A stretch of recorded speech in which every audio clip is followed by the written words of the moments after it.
Let us pray. Almighty God, ruler of heaven and earth, we beseech thee to inspire and guide all our counsels and actions,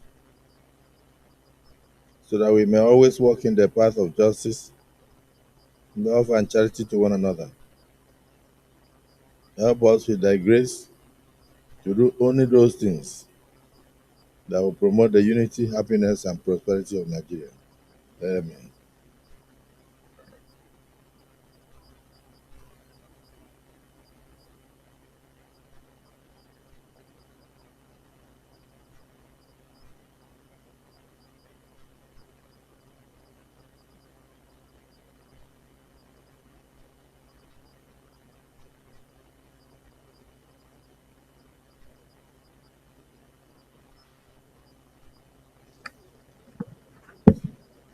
Distinguished colleagues, let us examine the votes and proceedings of Wednesday, 17th day of July 2024.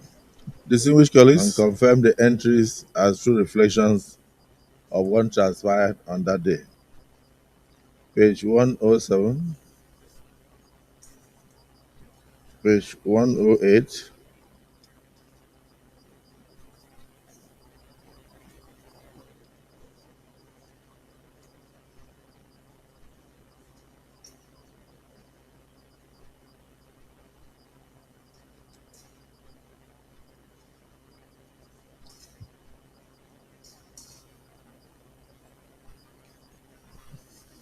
page 109, page 110, page 111,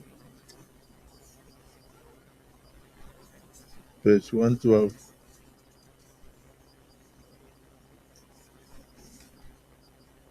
page 113,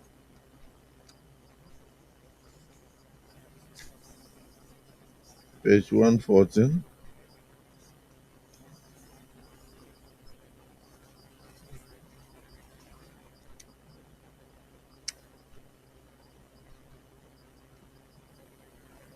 Distinguished Senator, my Lord, Sunday Marshall Kato.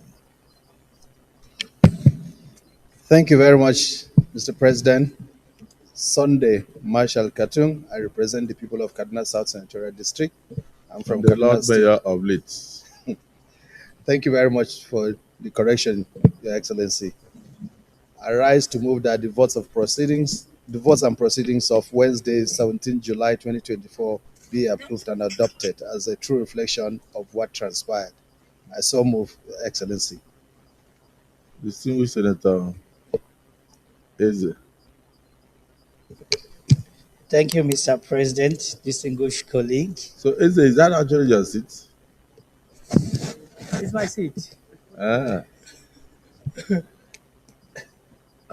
just let I'm him just already finish. started.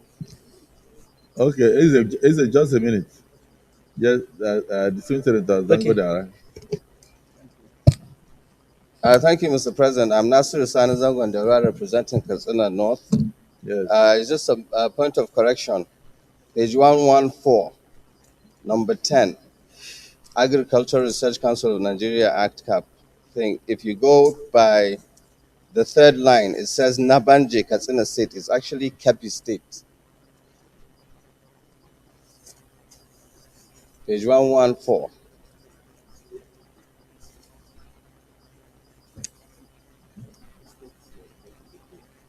In the bill.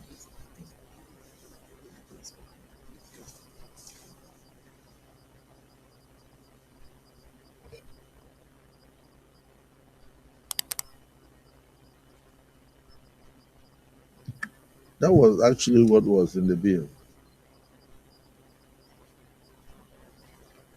Uh, that's come again, page 114, line 5. Yes, please. What's your opinion?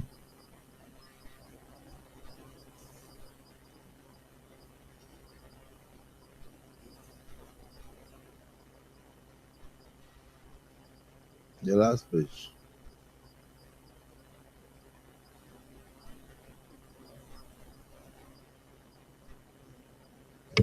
No, no, no, it's not correct. It's in Katsina State. It's in which state? Katsina State. Uh, Yes, yes. but here, That what? is Masari's hometown. S.A. Masari. If he hears you, you are in trouble. You say you don't want the school to be in his place. S.A. Masari, Ibrahim Masari's village. It's in Katsina, uh, and is Katsina South. And you are from Katsina North. So he doesn't know. It's Nabanji. It's Nabanji. It's in Katsina But South. even the Puntua area. but It's Puntua yeah, area. yeah. What is even written is even KB, No, no, no. It's Katsina. because automatically this was created for KB. For who? This is KB now. No, no, no, no. It's Katsina State. Okay, Katsina State. He read the bill on my behalf. I am the sponsor of the motion. okay, It's Ibrahim Masari's hometown. SA to okay, the president. okay, okay. All right. So Clark, take notes. Yes, distinguished Senator Engineer Ken Eze.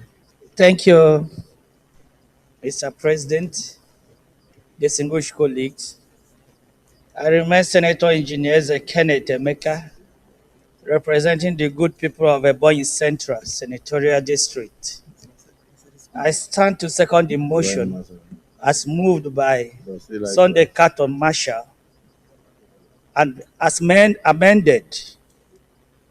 I so second. Distinguished colleagues, the bill has been corrected. So please note, it's now in Casina, not in Kebbi. A motion has been moved and seconded that the votes and proceedings of yesterday be approved. Those in support of the motion has moved and seconded say aye. Aye. Those against say nay. The ayes have it.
Point of order.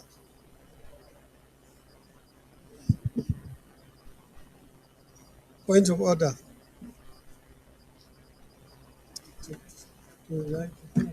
Distinguished colleagues, the I wish to acknowledge the presence of students of Yobe State University, Damaturu, in Yobe State, who are in the gallery to observe Senate proceedings. I wish them fruitful observation of the proceedings of today, and I also wish them journey mercies back to Damaturu. You may be seated.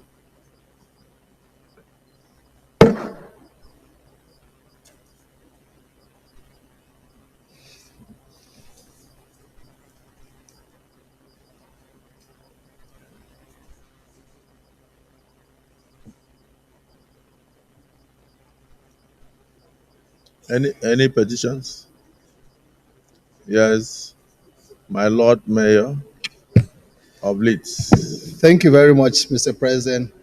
Once again, Sunday Marshall Katung. I represent the people of Kaduna South Senatorial District, and I'm from Kaduna State. I have a petition from one Mr. Philemon James, a member of my senatorial district, seeking a review of his determination of his appointment by the Federal Road Safety Commission. With your kind permission, Mr. President, I seek to lay the petition. Is there any legal impediment? No legal impediment. Okay, proceed. Thank you.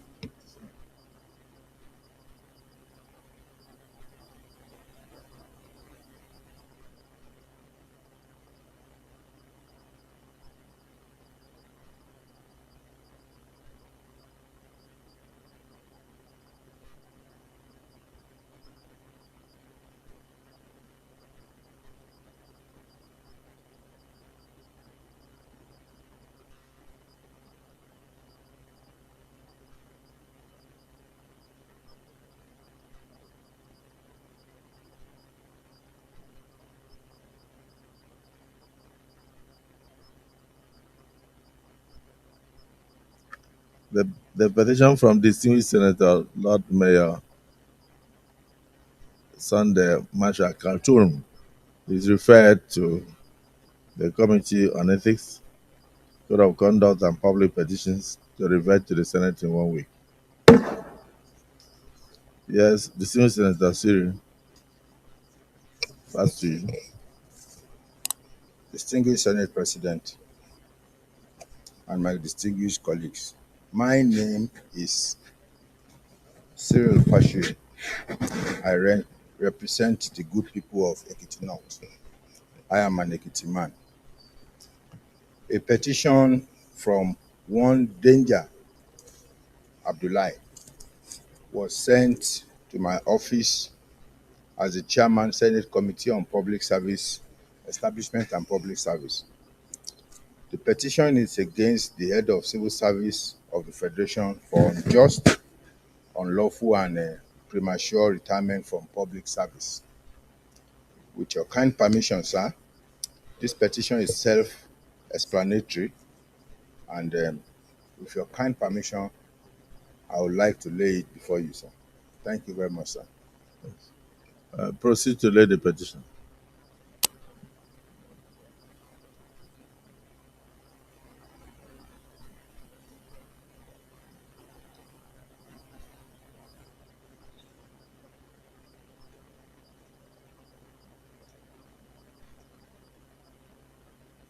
The petition is referred to the Committee on Ethics, Code of Conduct, and Public Petitions to revert to the Senate in 1 week. Yes, distinguished Senator Abiru. Thank you, Mr. President. My name is Adetokunbo Abiru, and I represent Lagos East Senatorial District. Mr. President and my distinguished colleagues, I have a petition from one of my constituents by the name Omoni Alaba Okutuga. His petition is against the Nigerian Railway Corporation for wrongful dismissal without payment of salaries and requisite entitlement. He is therefore seeking our intervention in the matter, and he has not sought any judicial remedy. With your kind permission, Mr. President, I would like to lay the petition before the Senate. Thank you, Mr. President. Please proceed to lay the petition.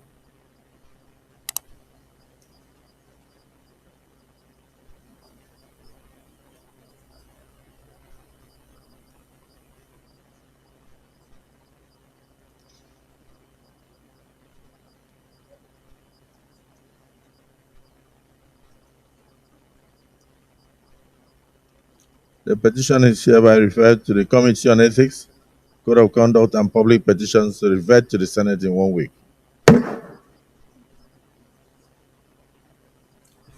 Any other petition? Leader of the Senate. Point of order. Point of order. Yes, point of order.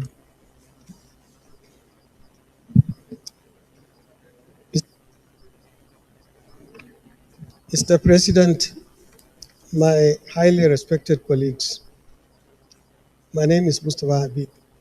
I represent Jigawa Southwest. I come under 4151. I'll proceed to read, Mr. President. The matter for discussion shall, if possible, be referred to the President of the Senate before commencement of the day's sitting, and the President of the Senate shall refuse to allow the claim unless he is satisfied that the matter is definite and urgent. 51. Notice shall not be dispensed with in the case of a motion or in respect of any other proceeding for which notice is required except with the consent of the President of the Senate and the general assent of the senators present. Mr. President, I have duly notified you, and with your consent, I'd like to proceed to present my motion. With your kind permission. Just give us a brief background and summary of the issue. Mr. President, one of the towns in my constituency was devastated by a rainstorm.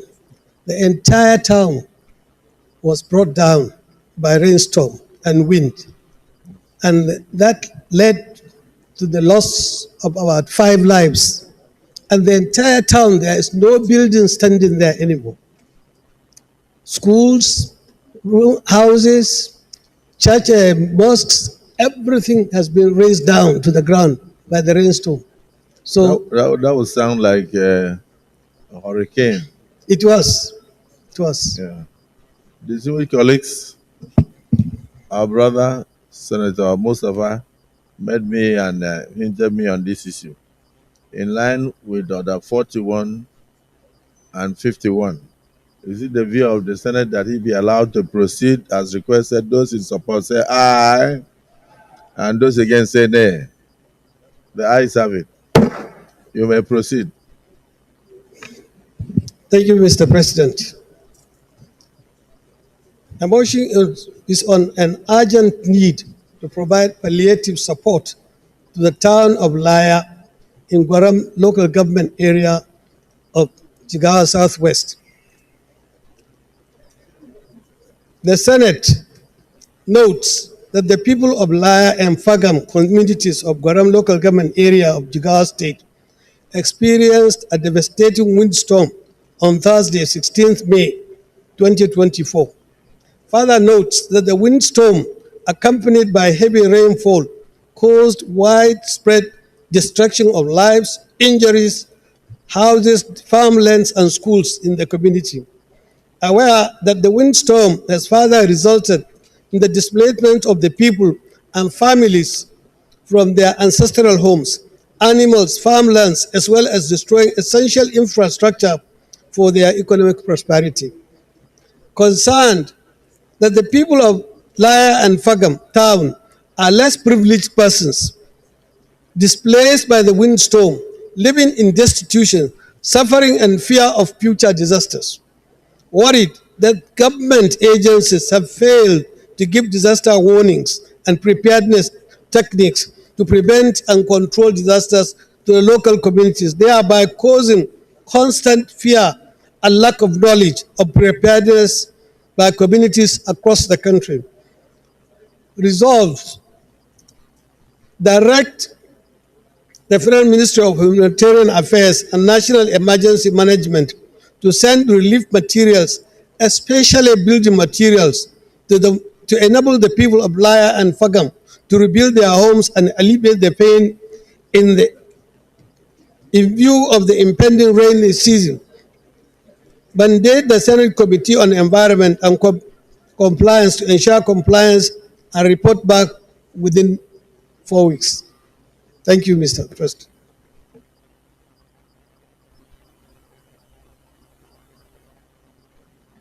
Senator Agadaga.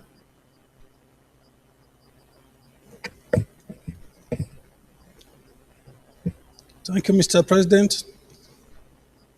Mr. President, distinguished colleagues, I'm Senator Benson Sunday Agadaga. I rise to second the motion by distinguished Senator Mustafa that relief materials be sent to the communities affected by rainstorm. I say second, Mr. President. Thank you. Distinguished Senator Abbas.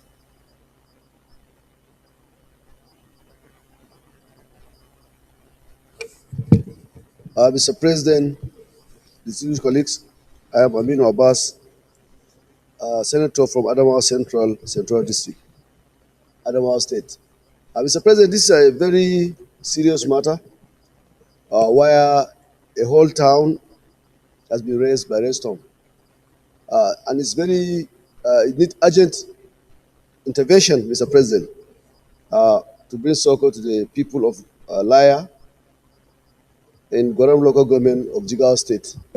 I therefore, Mr. President, urge the Supreme Court to support this motion and the prayers so that the people of Laya will get assistance from NEMA so as to have relief of what happened to them and to enable them, Mr. President, this is a rainy season, it's a time for farming, to enable them go to farm.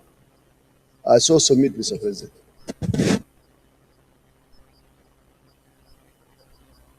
Distinguished Senator Nengi. Mr. President, thank you very much. My name is Senator Abdul Ningi, and I represent Bauchi Central of Bauchi State. Mr. President, this is a town adjacent to my own emirate. In fact, Laya is just in between the two local governments of Ningi Emirate. And the story of Laya is so disturbing that the entire town almost deserted. And quite a number of them have taken refuge in some neighboring states and a local government. I don't know why the state government, the local government in particular, have not taken action to bring some palliatives to the Laya town. I know the federal government is big, but I think what is important most often when such disasters happen is for the immediate local government and the state government to take action.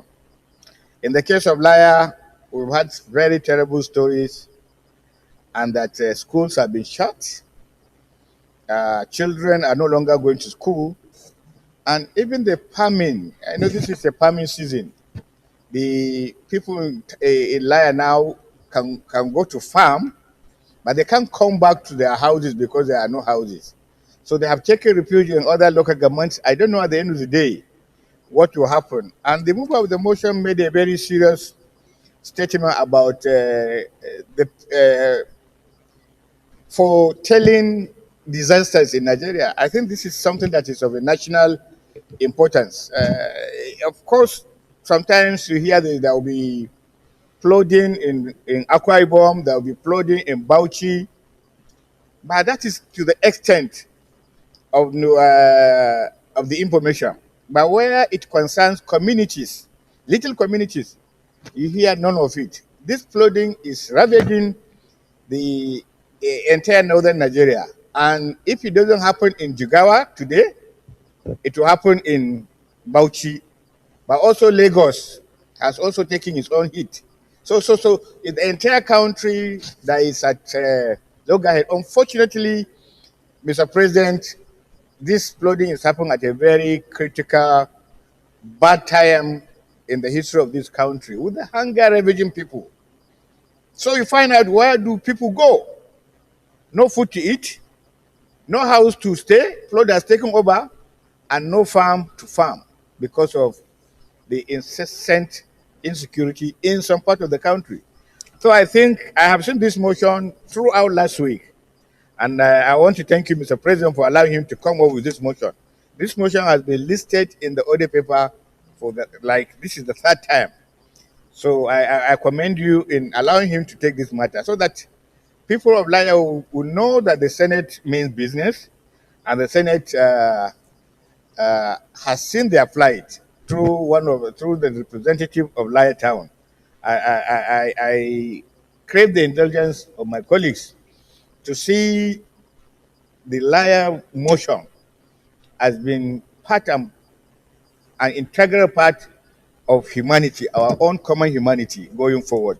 And I support this motion and it should go through. Thank you. Thank you, distinguished colleagues.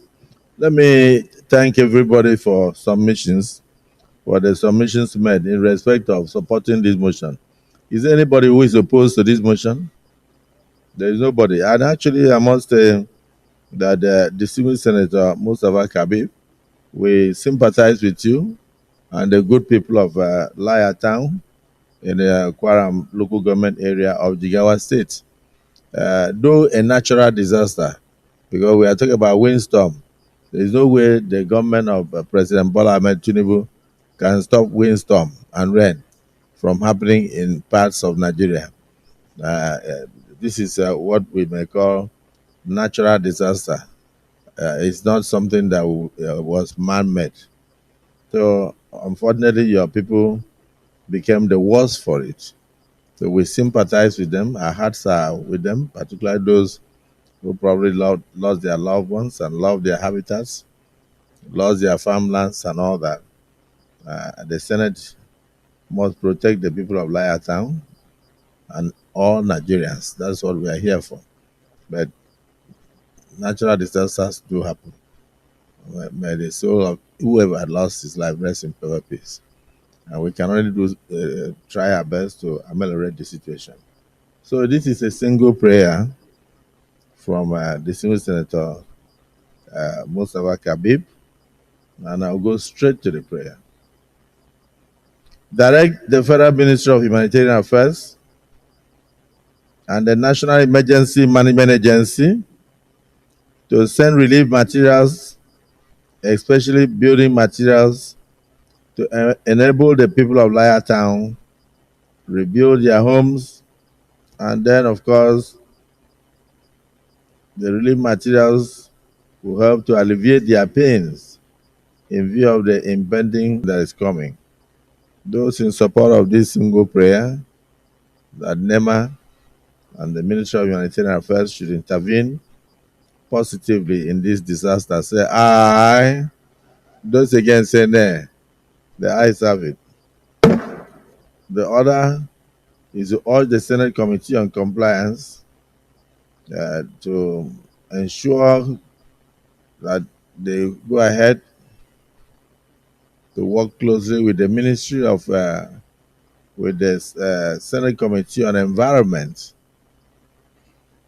to ensure that the NEMA and the Humanitarian Affairs intervene as directed by the Senate and report back to the Senate in 3 weeks. Those in support of this second arm of the prayer say aye. Those against say nay. The ayes have it. Please convey the sympathies and commiserations of the 10 Senate that you belong to the good people of Laya Town. And if there's anything we can do, we can only pray for them that such disaster will not reoccur a second time. Leader of the Senate.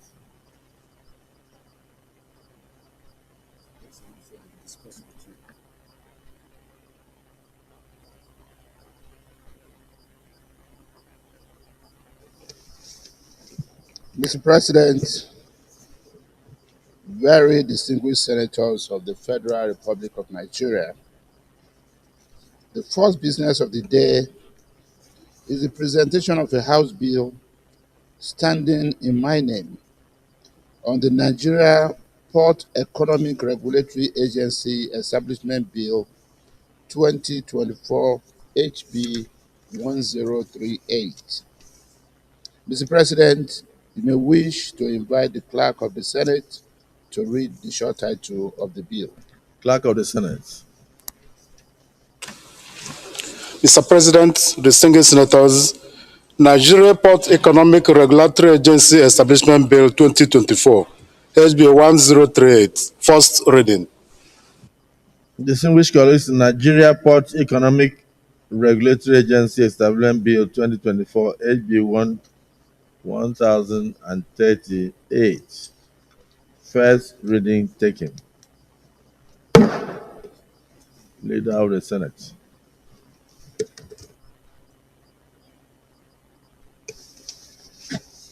Mr. President, distinguished colleagues, the second business of the day is the presentation of a bill standing in the name of most distinguished Senator Nwoko Ned Munir on the Orthopedic Hospital Management Board Act Amendment Bill 2024, SB 499.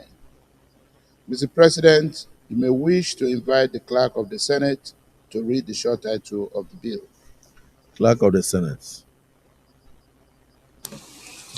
Mr. President, distinguished senators, Orthopedic Hospitals Management Board Act Amendment Bill 2024, SB 499, first reading.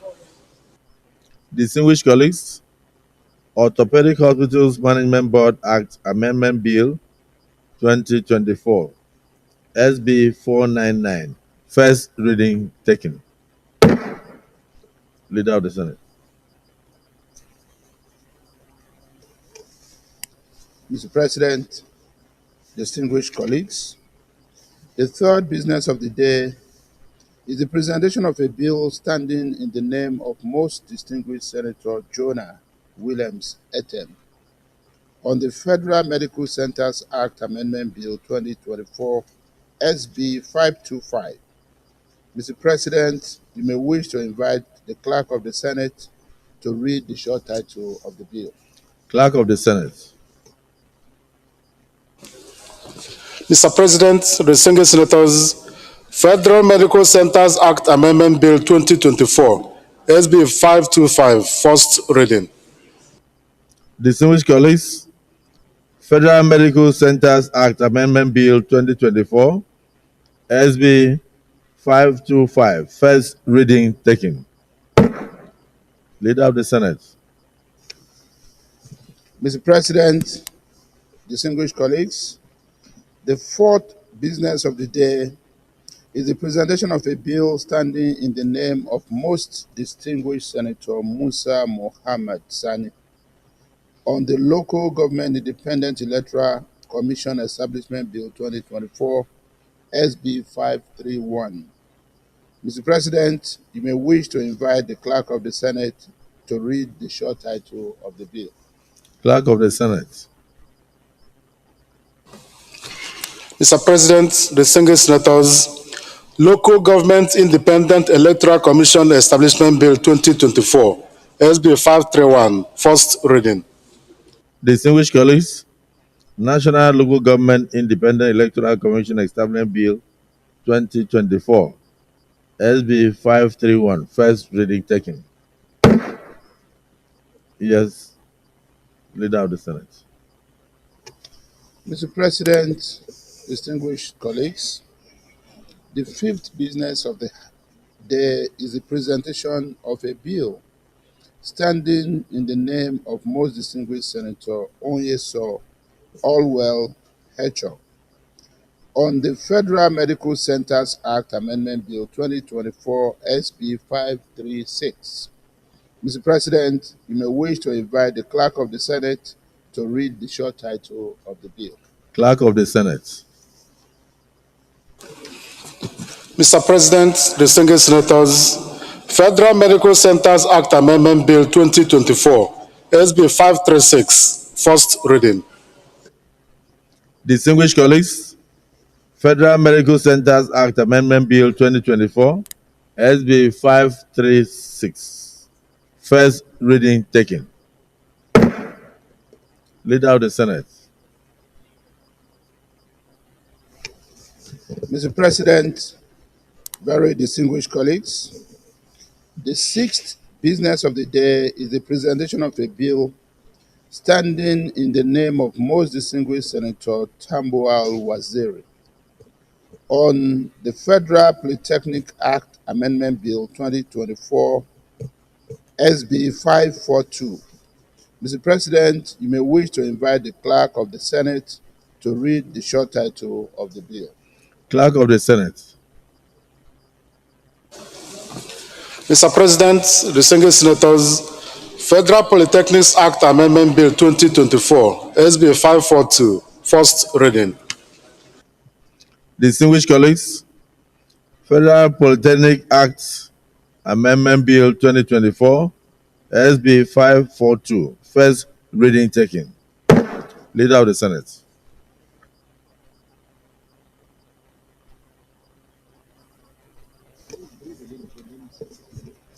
Mr. President, distinguished colleagues,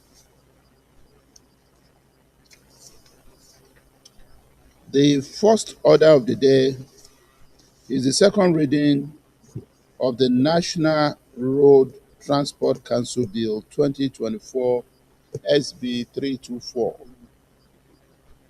Distinguished senators will recall that the bill was read the first time in this chamber on Tuesday, 30th January 2024.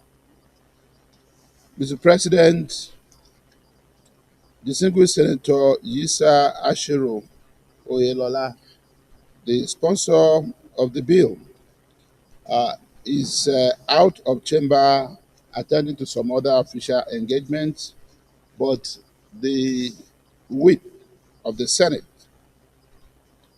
distinguished Senator Mohammed Tahir Mongono, would be available to take the second reading on his behalf. So, Mr. President, you may wish to invite distinguished Senator Mongono to move the motion for the bill to be read a second time.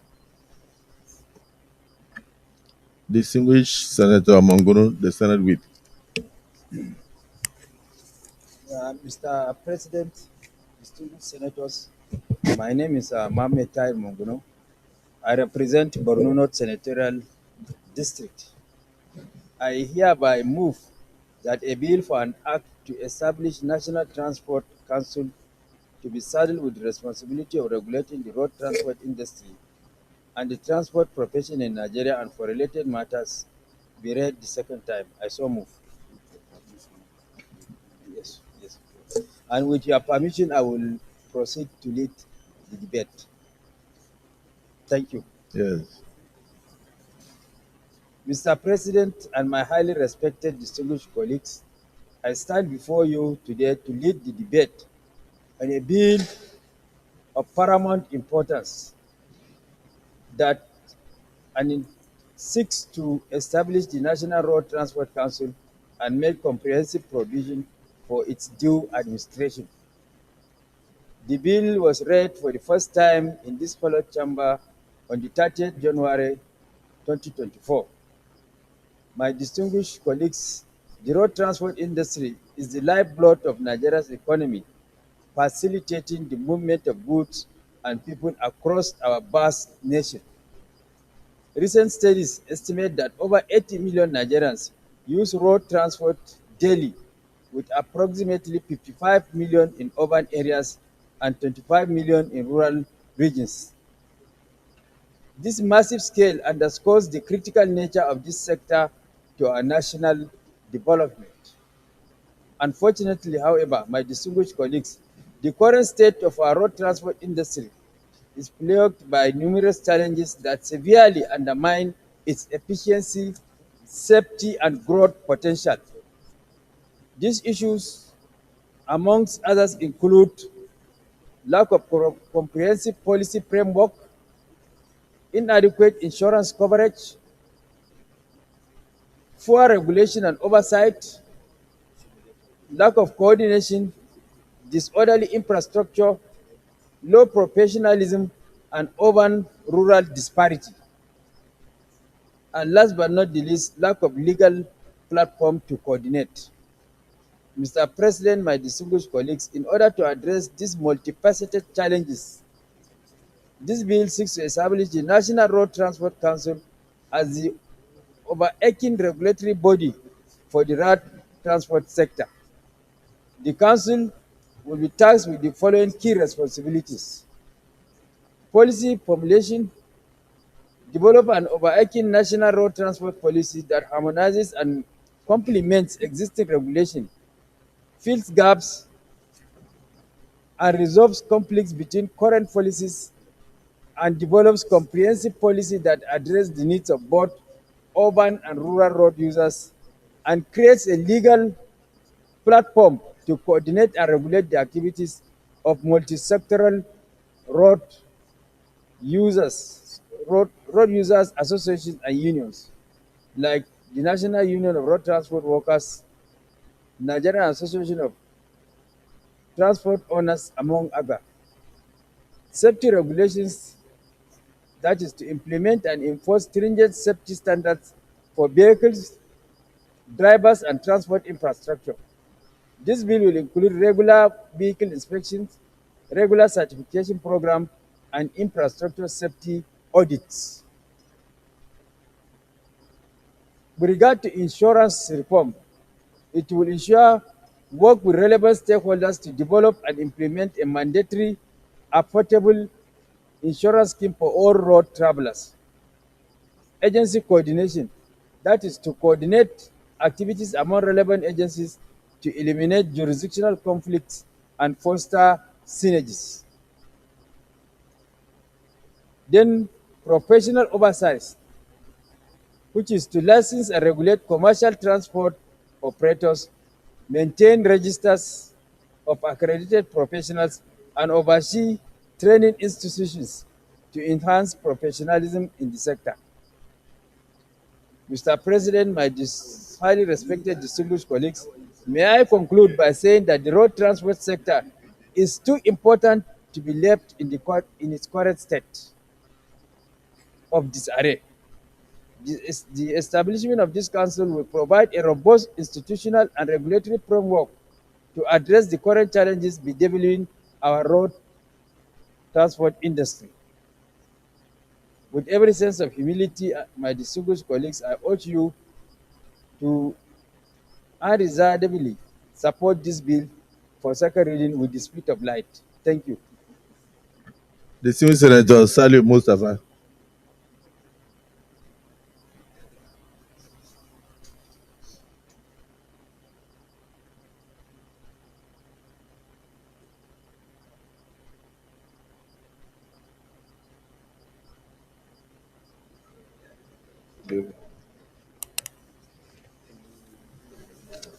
Transport. Your Excellency, distinguished Senate President, my name is Senator Salih Mustafa. I want to lend my voice to the debate on National Road Transport Council in Nigeria. I stand here today to lend my voice on the earlier comments made in why we should have a more comprehensive framework of the National Road Transport Council so as to have a better and more effective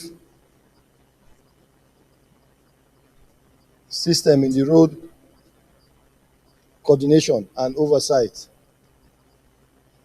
I want to, at this junction, submit that this is a bill that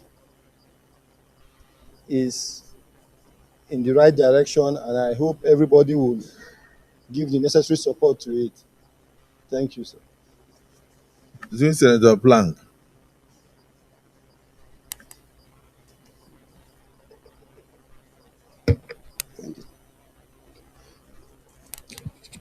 Our beloved Senate President, my distinguished colleagues, I am Senator Dicket Plank, Senator representing Plateau Central. I rise to support this bill in its totality. I support this bill because the road transport is the widest aspect of means of transport for us in Nigeria.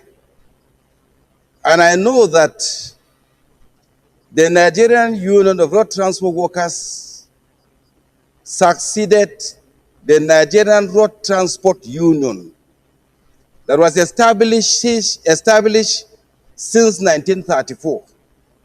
It was in 1978 that the Nigerian Union of Road Transport Workers succeeded the defunct Nigerian Union of Road Transport Union. And in all spheres of life, in the three major means of transport, which is the air, land, and sea, you always start with the land before joining sea and come back to land, road. Even if it is sea transport, it is from the road transport to sea and back to road transport. The total number of Nigerians, both the rich and the poor, use the means of road transport in no small measure. We cannot quantify. If we leave this area not regulated, not supervised, it will mean a lot to Nigerians. I personally feel that this bill is very timely, and this bill is a bill that should be supported. This will help to protect the workers, the drivers and workers in the road transport area. Because in most cases, some of the drivers, whenever there is a mishap, are molested either by being killed and nobody followed it up. And sometimes most of the drivers are not qualified and nobody to check. And it ends up affecting Nigerians. I believe that this formation of this council is one of the most unmeasurable steps that we will take to protect Nigerians, protect our roads, and probably provide a more tidy means of transport to our country. I support this bill in its totality, and I believe that at the end of the day, we will all support this bill and come up with a council that will protect and give us a very reliable means of transport. I thank you for the opportunity to contribute. Yes, distinguished Senator Ositangu.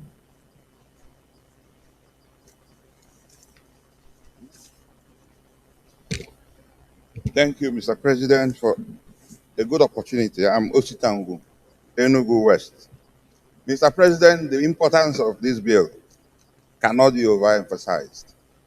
Mr. President, I want to speak on the safety aspect because the bill also made provision for policy formation and the regulation of the transport sector. Mr. President, I'll use Q2 of 2023 as a point to support this bill. Going by the Bureau of Statistics, National Bureau of Statistics, Q2 2023 recorded 2,967 road accidents in Nigeria. And in these road accidents, we had 1,349 fatalities. For me, we can, as much as we want, believe these statistics, but in Q3, when I visited the headquarters of Nigerian Road Safety Commission, because of an accident that occurred somewhere in my constituency, they were magnanimous to give me the records. But I now found out that in one particular road, they call Ugoyama, along the Enugu-Onitsha Expressway, from January to April 2023, it recorded 74 deaths in a particular spot. And this is because of lack of policy formation in the road transport sector. Mr. President, if we want to save the life of Nigerians on the roads, plying our roads, which we know how good it is, let us pass this bill. Mr. President, if we want to protect the life of Nigerians, ensure that untimely death is prevented. It is our duty. Let us pass this bill.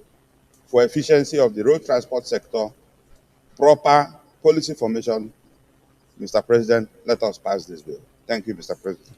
Let me ask you, if one particular road in less than 5 months recorded 74 deaths, don't you think you should find out, is it because of the alignment?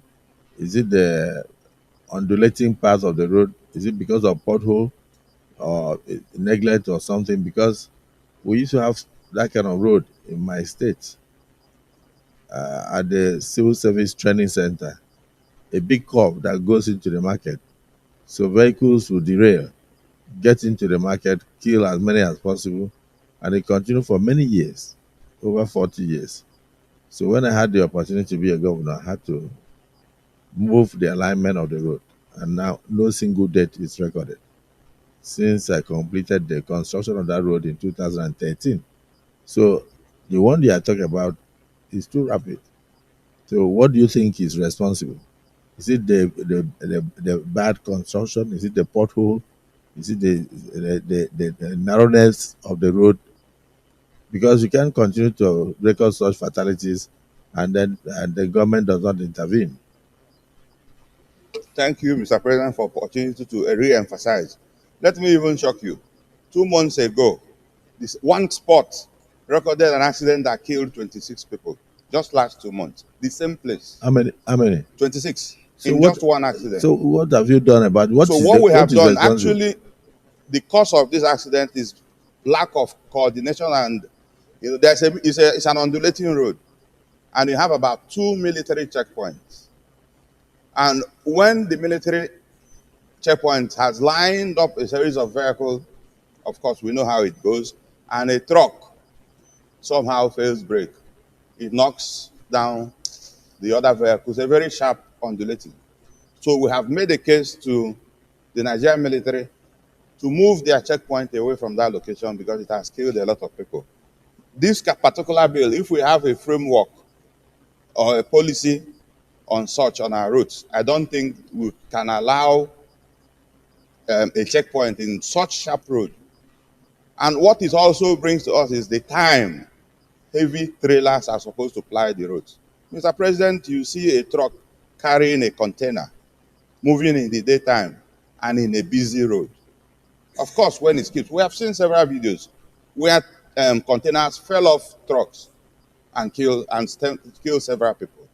We also see, if you see trucks carrying petroleum products, sometimes when they have accidents, we know the level of fatality that it records. So sometimes the reason why these things happen is because there is no proper regulation on what is happening on our road. It is like a free-for-all. Thank you, Mr. President. So what do you think can be done in the immediate to stem the tide of fatalities on that road? I know, is that near to 9 miles? Yes, I lost a friend there. I went to visit him like today. The next day he was taking that road to Abuja. Right on that particular spot, he died with his child. So I'm surprised that the people are still allowing people to die there. Because have you discussed this with the Minister of Works? Because if you do a realignment of that road, you can avoid that steep area. Not just because of military checkpoint. People will still die unless something is done about that road. The way it is, I know I have an idea of that road. The way that road is, something needs to be done. President, on the immediate, the quickest solution is to remove the checkpoint. The second solution is to repair the second part of that road, because every vehicle is plying just the one lane that the RCC have just constructed. And we have discussed this. In fact, I had a chat with the governor. We took it up with the Ministry of Works. But work have not commenced on the second section, the part 2 of the road. So everybody is using one lane, but we'll be able to achieve moving the military checkpoint away from the undulating. But the truth is that after 1 month, they will come back there, because we have done that severally.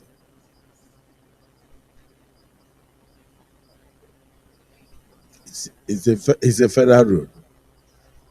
That's what I'm saying. Can you also take a trip to the ministry Federal Ministry of Works, describe the situation of the road and see whether they can intervene. As a leader and the senator representing that area, you can.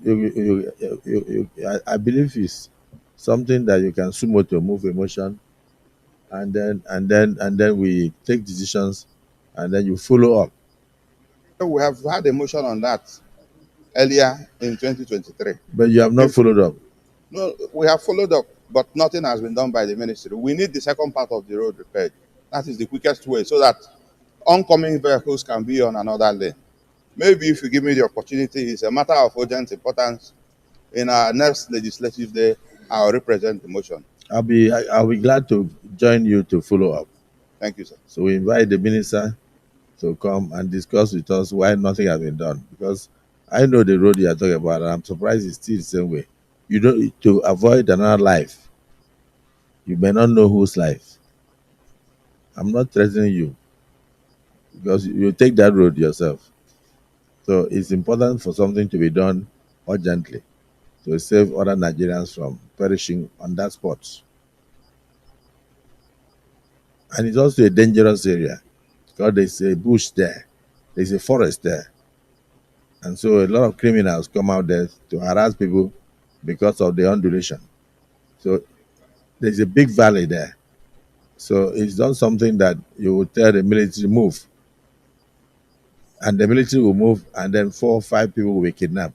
So you must involve the Ministry of Works to actually realign the road. And if the reconstruction of the second lane is what will solve the problem, we must do it immediately to stem the tide of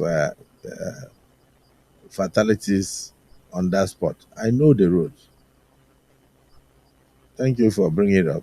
And then see me after this for further action. Senator Hanga.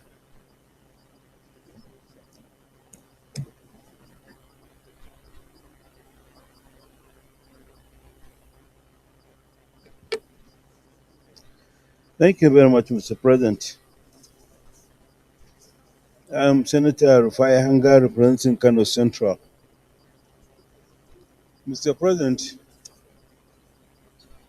I support this bill in totality. And in supporting this bill, sir, I would like to also emphasize on the safety part of it. You see, generally, our problem in Nigeria today on safety is that there is no enforcement on the regulations of the road, no enforcement on the drivers. Drivers drive without proper license. The licenses are not properly issued. Licenses are issued to people that cannot drive properly, sir. And Mr. President, most of our drivers now do not even know the road signs. In those days, when things were properly done, you can't have a license until you are properly tested by a VIO. You have to go through proper tests to make sure you know the road signs. Our drivers, they do not even know the road signs. That's why we have road collisions. Mr. President, we also have a problem because the VIO functions are no longer there. In those days, sir, VIOs are professionals. They are either mechanics or automobile engineers. They stop a vehicle when a vehicle is rickety. They stop it. They check the lights. They check the brake lights. They check everything in the vehicle to make sure that it is all right. And if it is not all right, they put off the road on the vehicle. You have to repair it before you come and pick it. Mr. President, I'm sure President today, road safety people do not even know whether a tire is motorable, whether you should drive a vehicle a particular tire. Every tire manufactured has a life of only 3 years, and the life is written on the tire. And after 3 years, Mr. President, whether the tires are look new or not, they are expired, they combust. So most of the things that are causing all these accidents, Mr. President, is either unprofessional drivers, untrained drivers, and safety vehicles, and indiscipline on the road, because our road safety and other officials do not enforce the regulations on the road. So, Mr. President, there is need for another look at the VIOs. VIOs should be revived, because they check vehicles as they go. Any rickety vehicle are checked, stopped, and confirmed that they are roadworthy. Otherwise, they are put off the road. And they are put on the road until they repair it and put it in order. So all the things accumulate to bring all these general problems on road, sir. Mr. Thank you very much, sir. Distinguished Senator Orwell, you hear that, sir?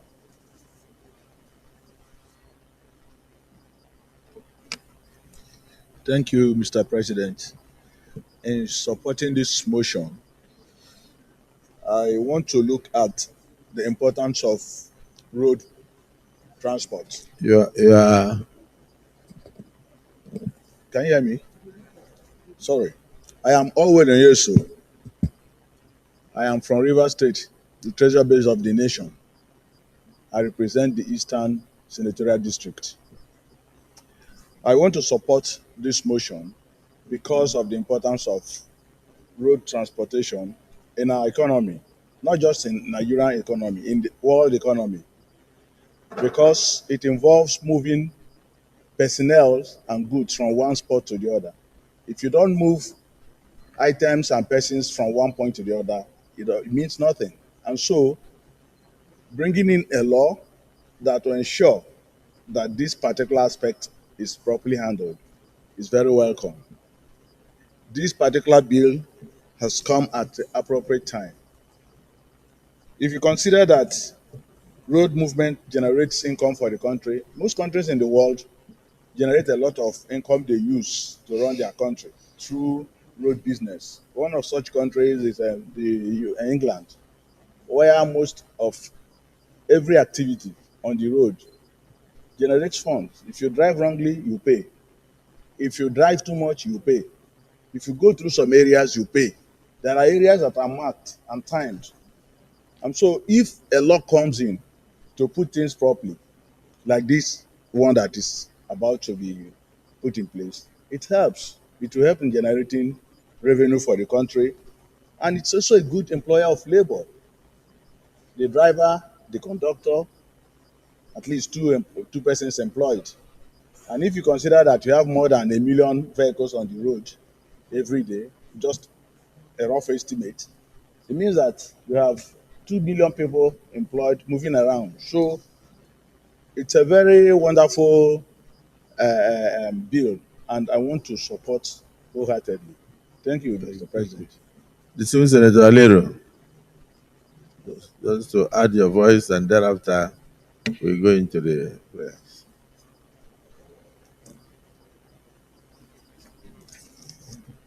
Thank you, Mr. President, distinguished colleagues. My name is Muhammad Adam Alero, representing Kebbi Central.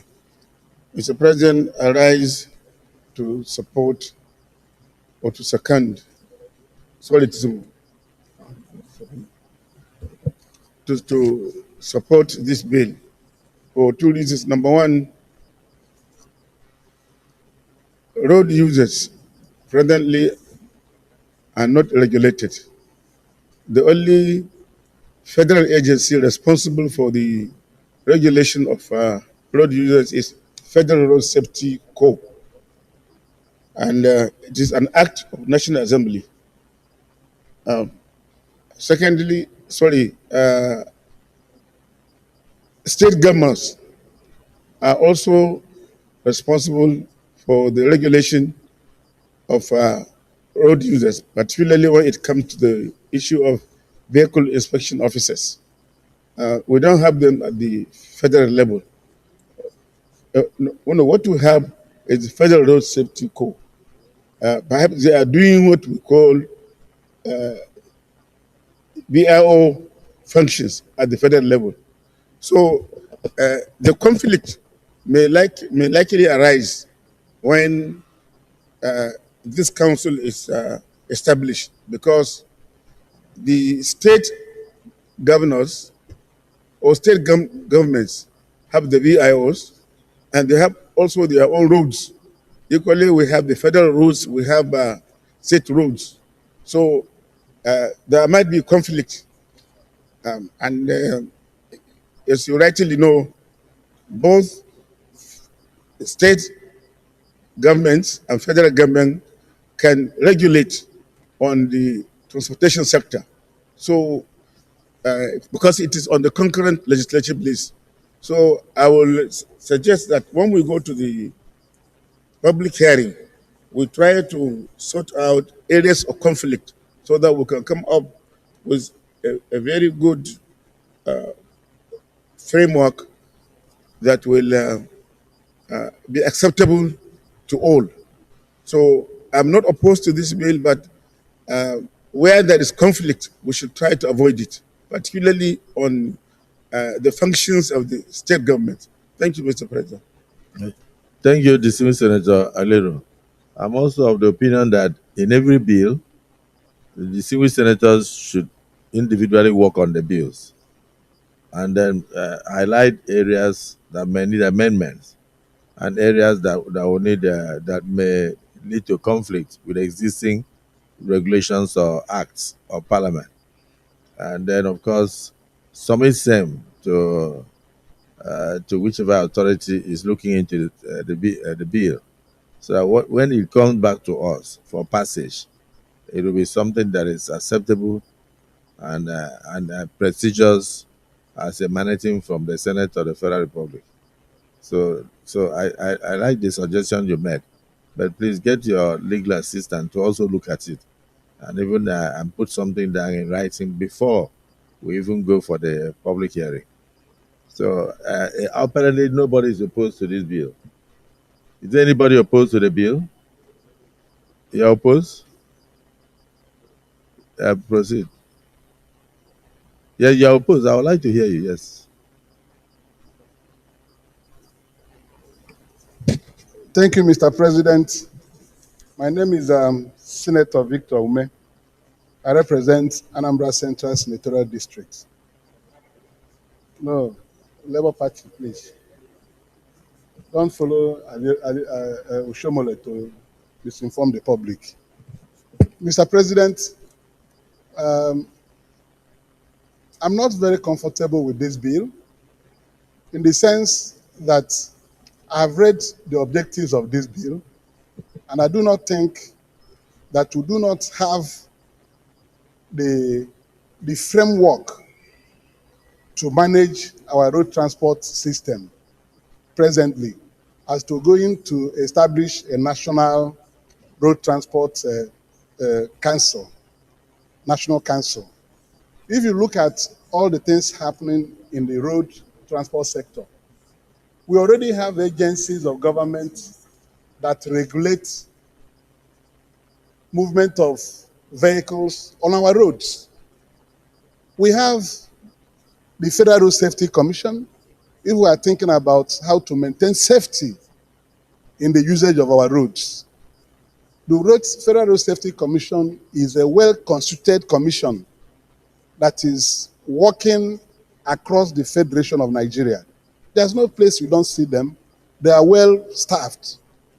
Aside from them, in the Federal Ministry of Works, you also have vehicle inspection, VIO. That department also gets involved in the management of our road transport usage, VIOs. They're everywhere. You see them. If you begin to talk about a council that will regulate and coordinate activities of National Union of Road Transport Workers and the rest of it. These are agencies that are also operating. They are in place. State governments have road usage management agencies. State governments, like in my state, we have Anambra State Traffic Management Agency, ASTMA. They're all over the place wearing uniforms. So a National Road Transport Council that will regulate all these activities appears to me not to be succinct enough for us to go and pass this bill and create that an agency to exist on its own. My colleagues have contributed to debates about failure in the management of road usage, like our minority whip raised the issue of the ninth mile corner, where people have been dying. You know, it's not about national coordination that accident is happening there. It's because the necessary things have not been done. He had a motion 2 months ago that was delayed because of the Ramadan break, when 26 people died. I live in Enugu, and I told him I would like to co-sponsor that motion. But because of the holidays, we couldn't go forward. So we have agencies of government that can do this. Federal Ministry of Works have not been able to solve the problem there. When he was speaking, Senator Ostangu contributed finally to the cause of the problem there. This is a place where you have two roads on different layers. One is below the other, and the other one is out of use. They've not done that lane. The one that is on a higher lane has to carry all the vehicle traffic, trailers and all manners of things, with congestions on the road.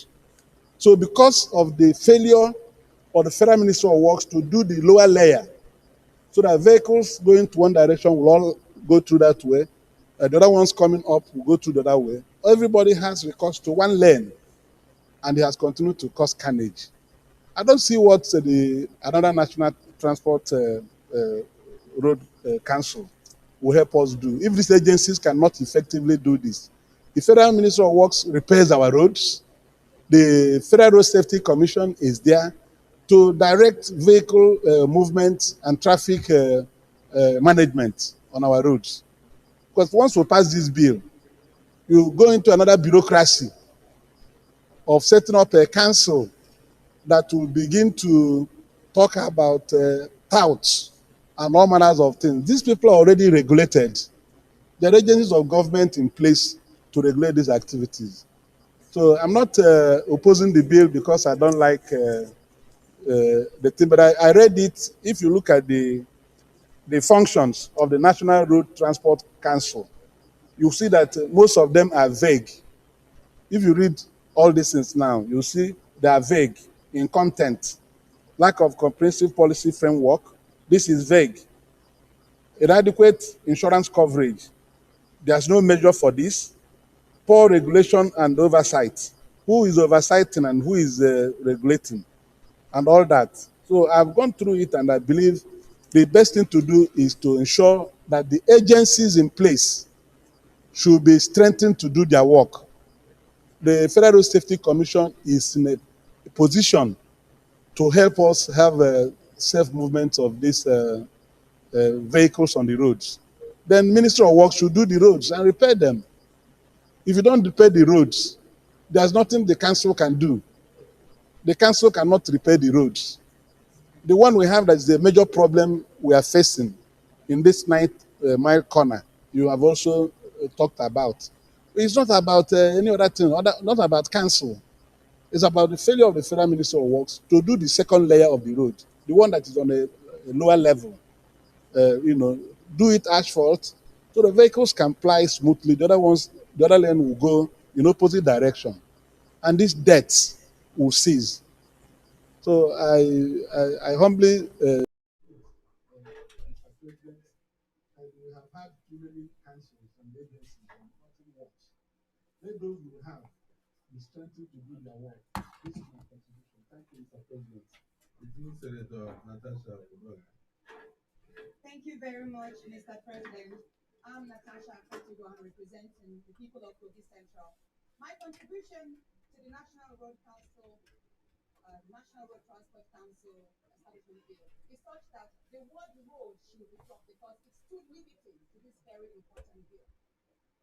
We have other means of transportation that lack synergy, such as water, rail, in addition to road. The major problem we have today on the road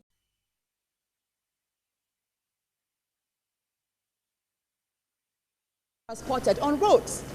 If we develop our internal road network, internal waterways, for example, products can move from Lokoja waterways down to the south, to the Niger Delta part of Nigeria, to Warri and on airports. That would actually unburden the roads and would now even save and avoid accidents. So what I'll propose, sir, is instead of having it named the National Road Transport Council, it should read the National Transport Council. So what I'll propose, sir, is instead of having it named the National Road Transport Council, can be harmonized.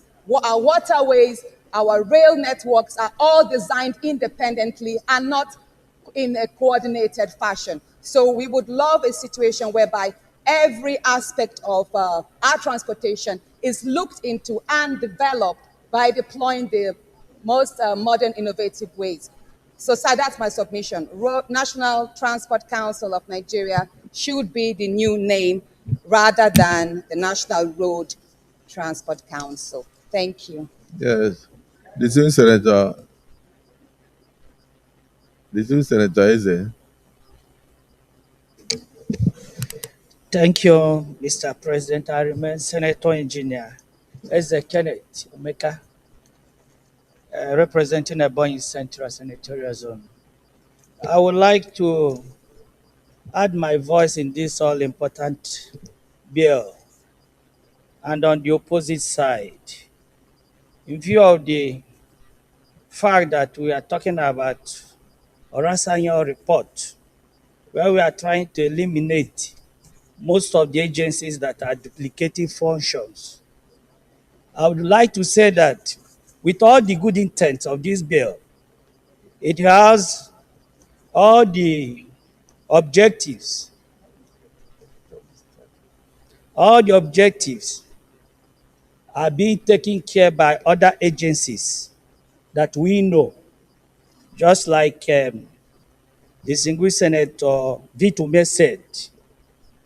I would rather be supporting that we'll come up with a motion urging all the agencies to rise to the occasion, to rise to their duties, perform their duties, because it's failure on the part of all the agencies that we know that is causing all this problem. The bill is well intended, but of a truth, all what we see here are already being taken care by other agencies that are in existence. So we should rather be saying that we move a motion urging all those relevant agencies to rise to their duties. I so submit. Okay, that's almost in line with what Senator Alero said, that it will be nice to look and streamline the functions. Otherwise, we'll just create an omnibus legal framework that will now be conflicting with the existing acts of parliament. Yes, Senator Agadaga. Mr. President, Chief Benson Sunday Agadaga is my name. I speak for the people of Bayelsa East Senatorial District, Bayelsa State. I want to thank the sponsor of this motion, this bill. I have also seen that it's an important bill that we need to pass to make sure that we supervise our transport system in Nigeria. But I want to align my views with that of Senator Natasha, who said that we should make it broader than restricting it to road transport alone. Those of us who live in the riverine areas, we need the coordination or the function to the marine transport system there as well. And if we pass this bill, it means tomorrow another bill will come for the marine transport sector. Next tomorrow another one will come for the air transport sector and the rail. And in line with the Science and panel's recommendation, we really don't need to multiplicate these organs in the country. And so if we make it Road Transport Council of Nigeria to embrace all these areas and have directorates to handle the different areas involved. This is my submission, Mr. President. Thank you so much. Distinguished Senator Oshumole. Mr. President, thank you so very much. I'd like to join those who have opposed this bill, as very eloquently argued by Senator Ume and supported by two other distinguished senators. Mr. President, when I was growing up, we have only, under the Nigeria police, we have the traffic division. And they did their job so diligently, so that if there are roadblocks, you will find them try to manage traffic. If there are accidents, they do everything to establish who is wrong, who is right, preparatory to go to court if the party decide to go to court. Thereafter, we set up the Road Safety Commission. I don't know the experience of my fellow distinguished senators. If you ask me, I do not think even the Road Safety Commission has added value to road transportation, whether it is of promoting safety or ensuring that, that drivers obey traffic laws. Except that you find them under the tree collecting money from poor road users. I think what we need is to make existing institutions to work. And where they fail to work, we evoke sanction. Just recently, I had a conversation with a fellow senator in these chambers. And this senator was shocked about what she observed directly. I don't know why the Turaki of Lorry is blocking the Senate. You are supposed to be sitting under the rule. When a senator is standing speaking, other senator cannot be standing. That is the rule.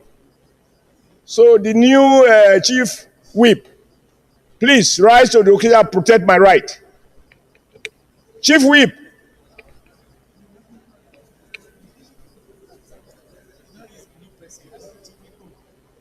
Please address the chair. Mr. President, sir. It's your juju struggle. So, Mr. President, I think this House must be seen to act in a manner that is in tune with those broad policy statements that we have accepted, namely, to avoid multiplication of agencies that have duplicated functions, which is at the heart of the much talked about Oroshaye report. Under your leadership, sir, may it not be said that while Nigeria is committed to cutting federal government excessive overhead expenditure, that more agencies are created that will lead to appointment of more directors, deputy directors, chairmen of board members, etc., all of them drawing allowances, and in the end, nothing changes.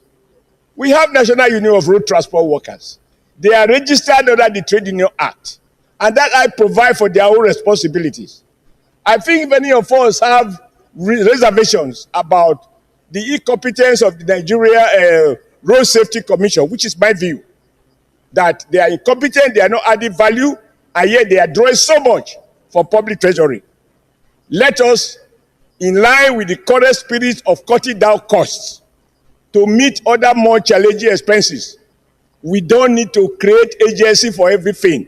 Because like he said, the last speaker, Senator Agadaga, who supported my sister, Natasha, that we may end up tomorrow, if there's an accident in a boat, we set up a waterways transport commission. And then rail, we will set up rail transportation commission.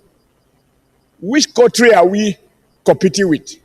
It tells on number of vehicles in relation to our population. There are countries with far more vehicles. They don't have all these institutions. Mr. President, we have all had the privilege of traveling. Every senator here.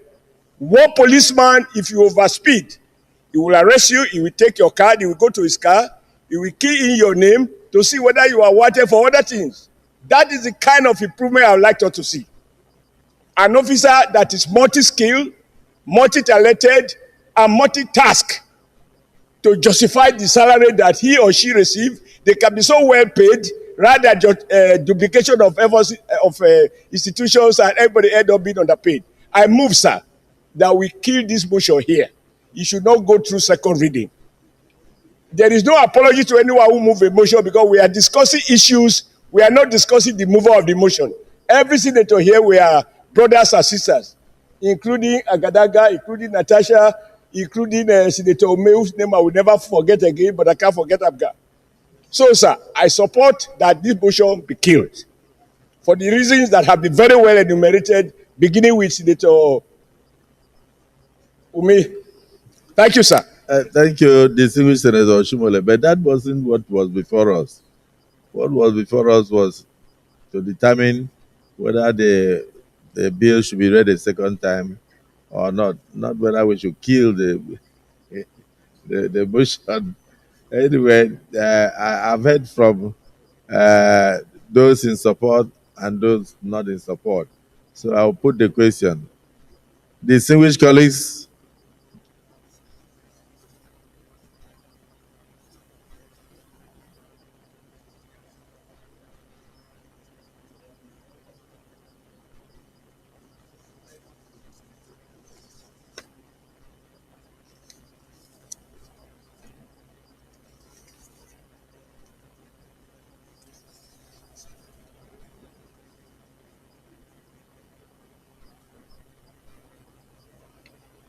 distinguished colleagues, those in favor that this bill be now read a second time, say aye. Those against, say nay.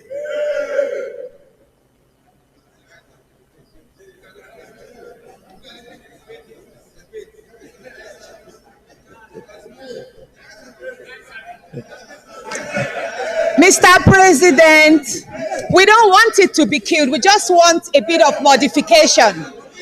We don't want the bill killed, but it should be slight modifications, sir. It's a necessary bill. Distinguished Senator Natasha, in the chamber, you have to be recognized before you speak. Oh, pardon me. Yeah, we are not in a nightclub. Those in favor that this bill be now read a second time, say aye. Those against, say nay.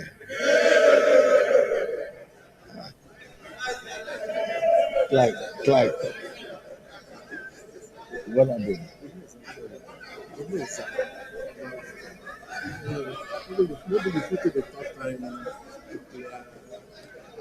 Distinguished colleagues, my ears are very good. Those in support that this bill be now read a second time, say aye. And those against, say nay. The nays have it.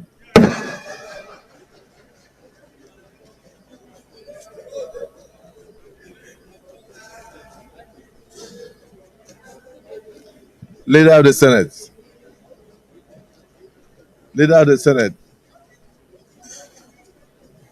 Next item. Leader of the next item.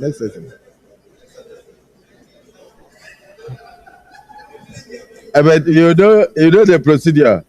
The civil Senator Salimusa, if you think that the Senate President did not hear well, call for a division. Yeah, that is the procedure. Call for a division and let us see whether you will not be disgraced. No. I'm saying, Mr. President.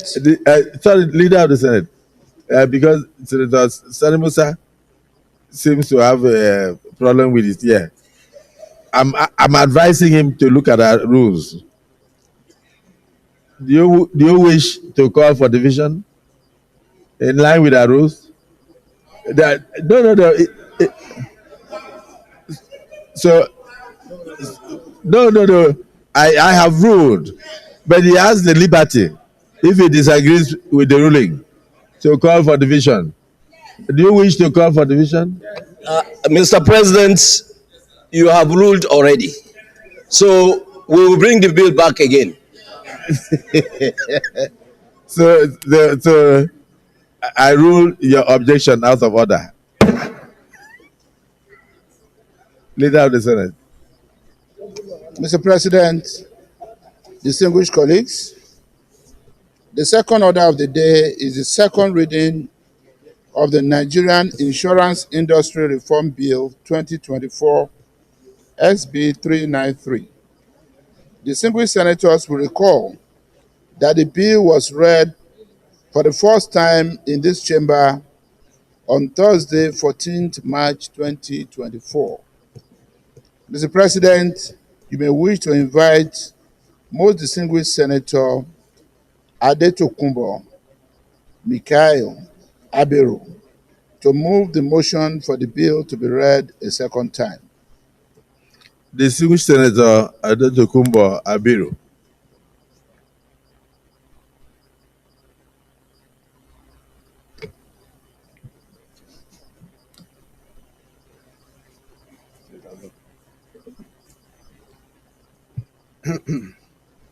Thank you. Thank you, Mr. President. My name is Senator Adetokunbo Abiru, and I represent Lagos East Senatorial District. Mr. President and my distinguished colleagues, it is my pleasure and delight to lead the debate on the general principles of the Nigerian Insurance Industry Reform Bill 2024 SB 393. The bill, which is sponsored by my humble self and all the members of the Committee on Banking, Insurance and Other Financial Institutions, seeks to provide a comprehensive legal framework for the regulation, supervision of all manner of insurance businesses in Nigeria.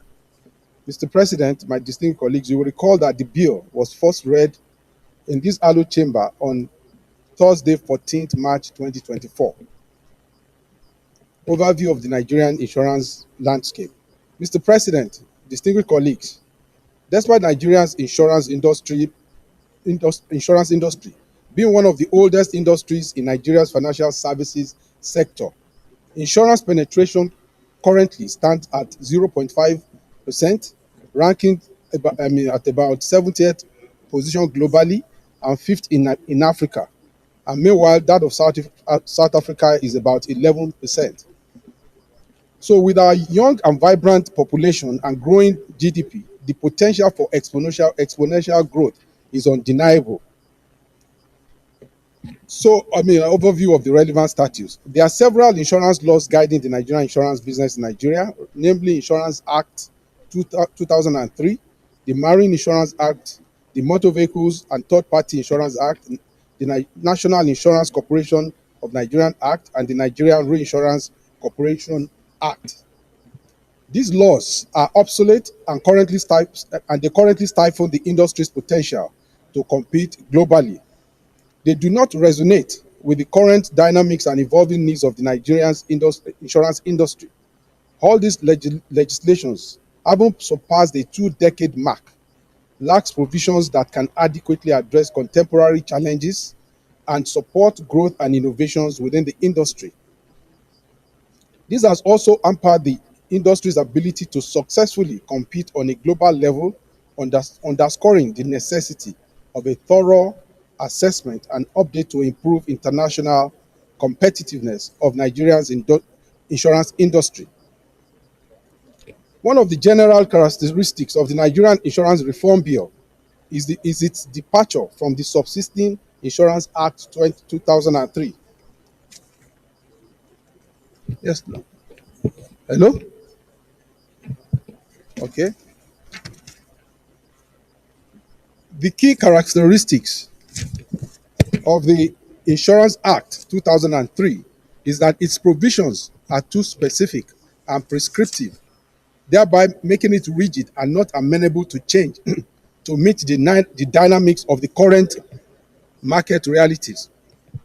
So therefore, the provisions in this bill are crafted as framework legislation that provide for minimum or basic requirements, while the details will be spelled out in regulations and policy directives.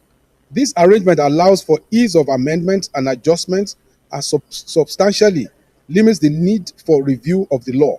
It also allows for timely intervention for the purposes of protecting the policyholders and ensuring financial stability. And this also will align the Nigerian insurance sector with international best practices.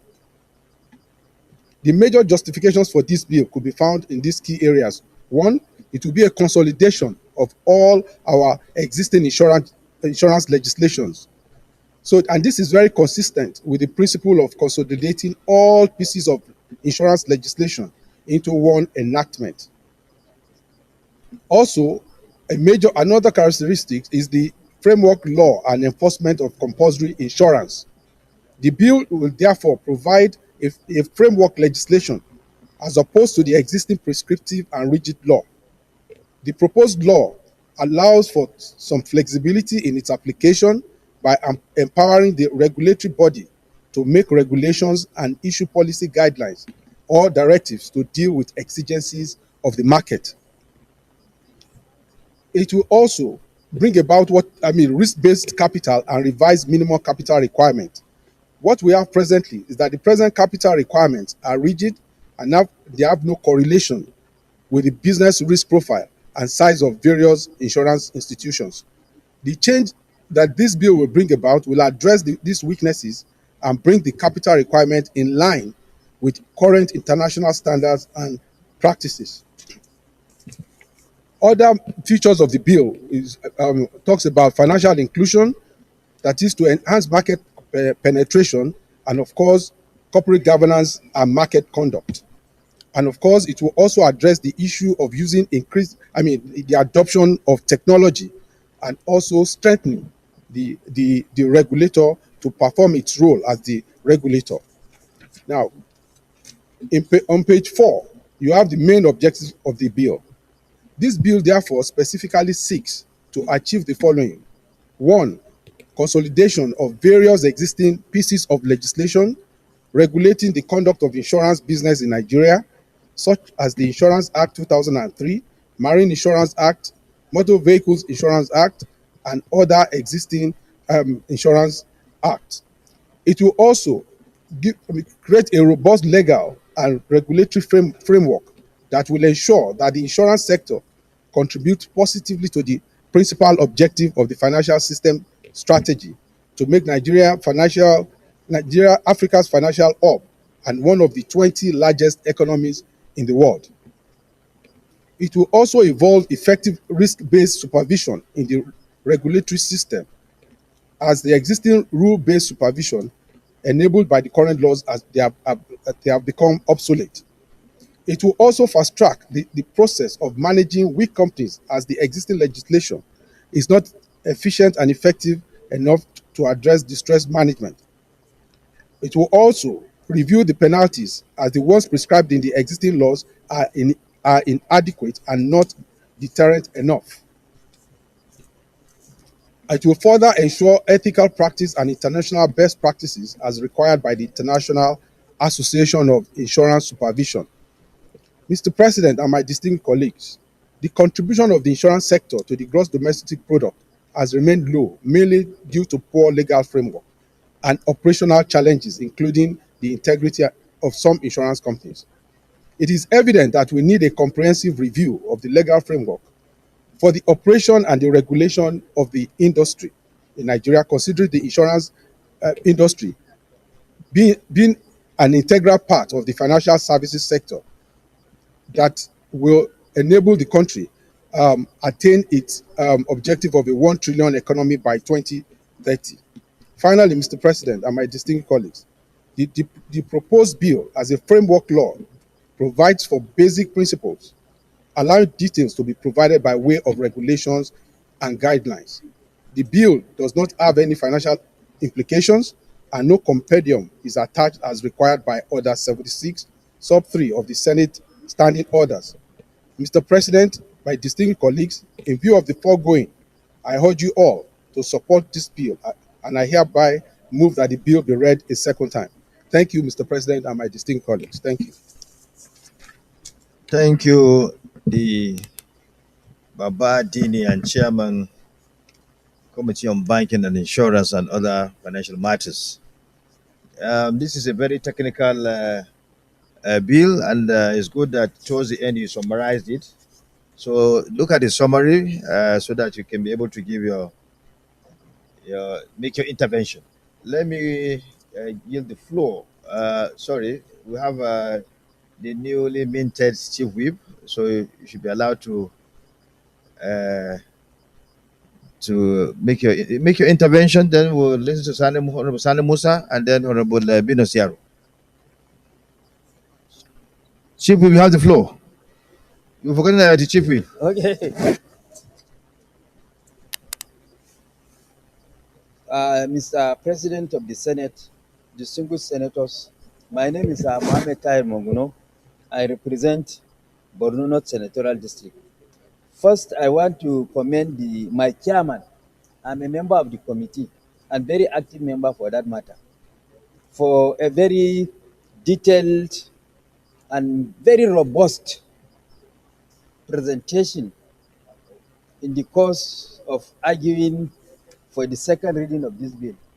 And though as lay as I am in the field of insurance and banking industry, in the course of his argument, he has broadened my horizon about the nitty-gritty of the operations of the insurance and banking industry and the lacuna inherent for which this bill seeks to address.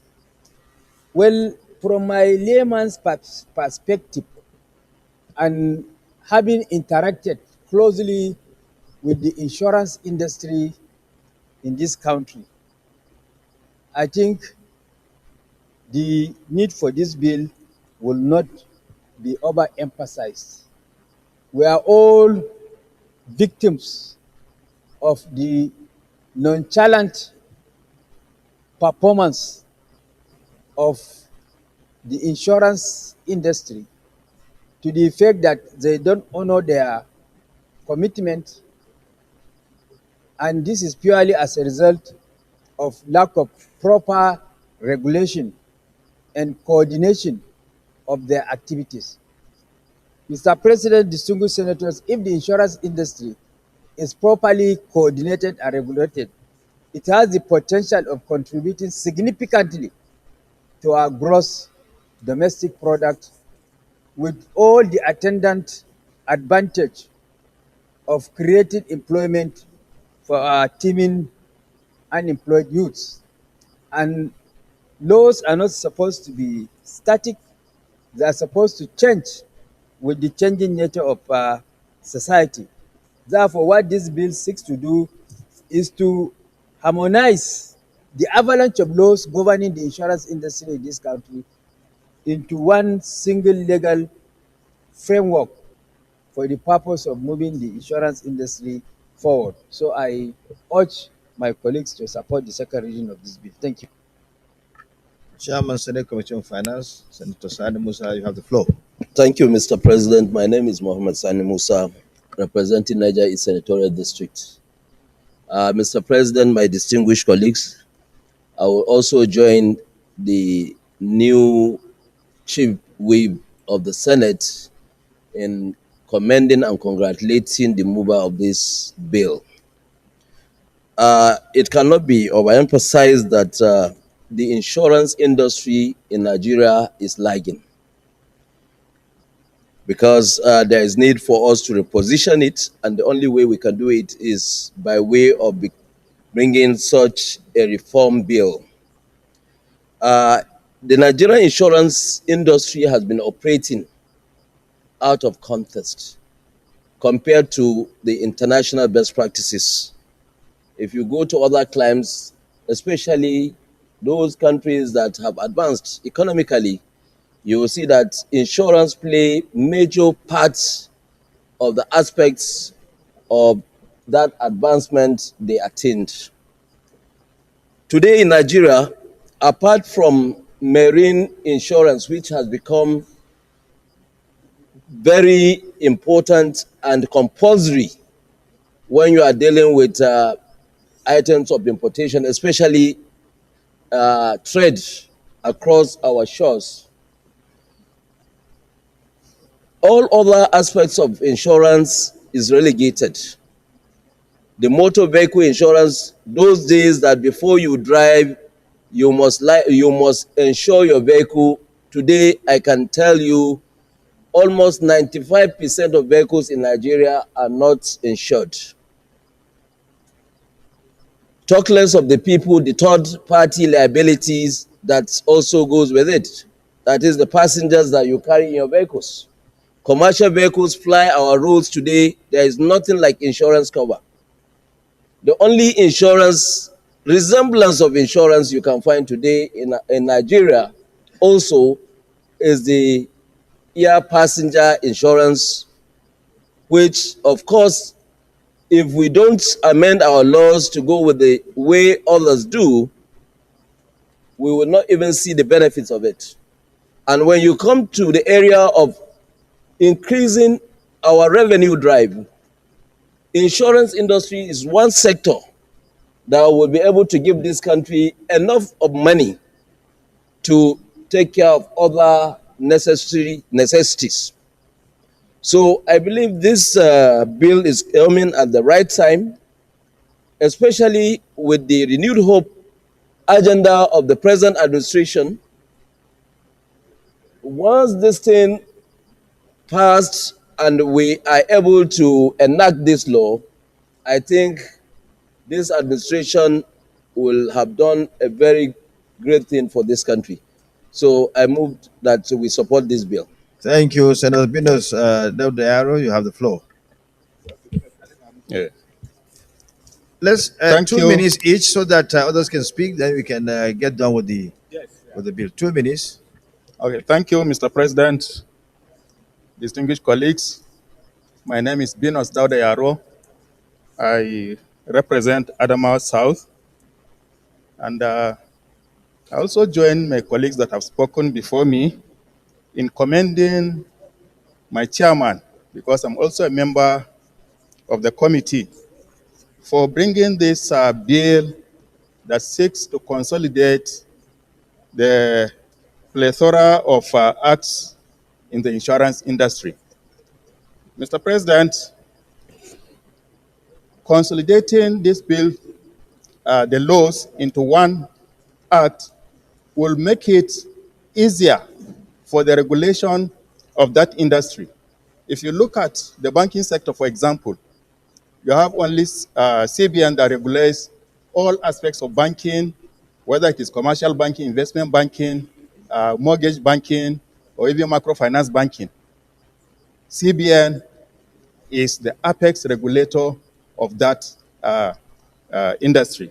So it is important for the insurance sector, like the chairman finance has said, in other climes, insurance companies actually own banks because they have existed before banks and they do much more and they have more funds that enable them to even own banks.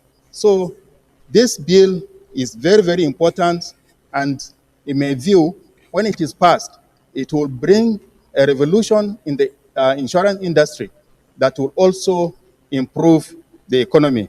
So as my brand new chief whip always says, I urge my colleagues to pass this bill with the speed of light. I so submit.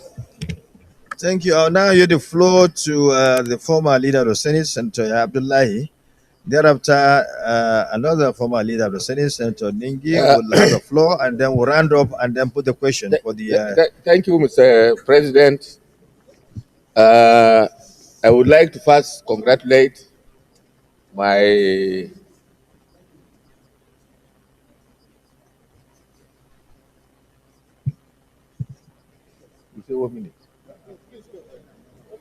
Thank you, Mr. President. I would just like to first of all congratulate my friend Senator Abiru for this very, very important initiative.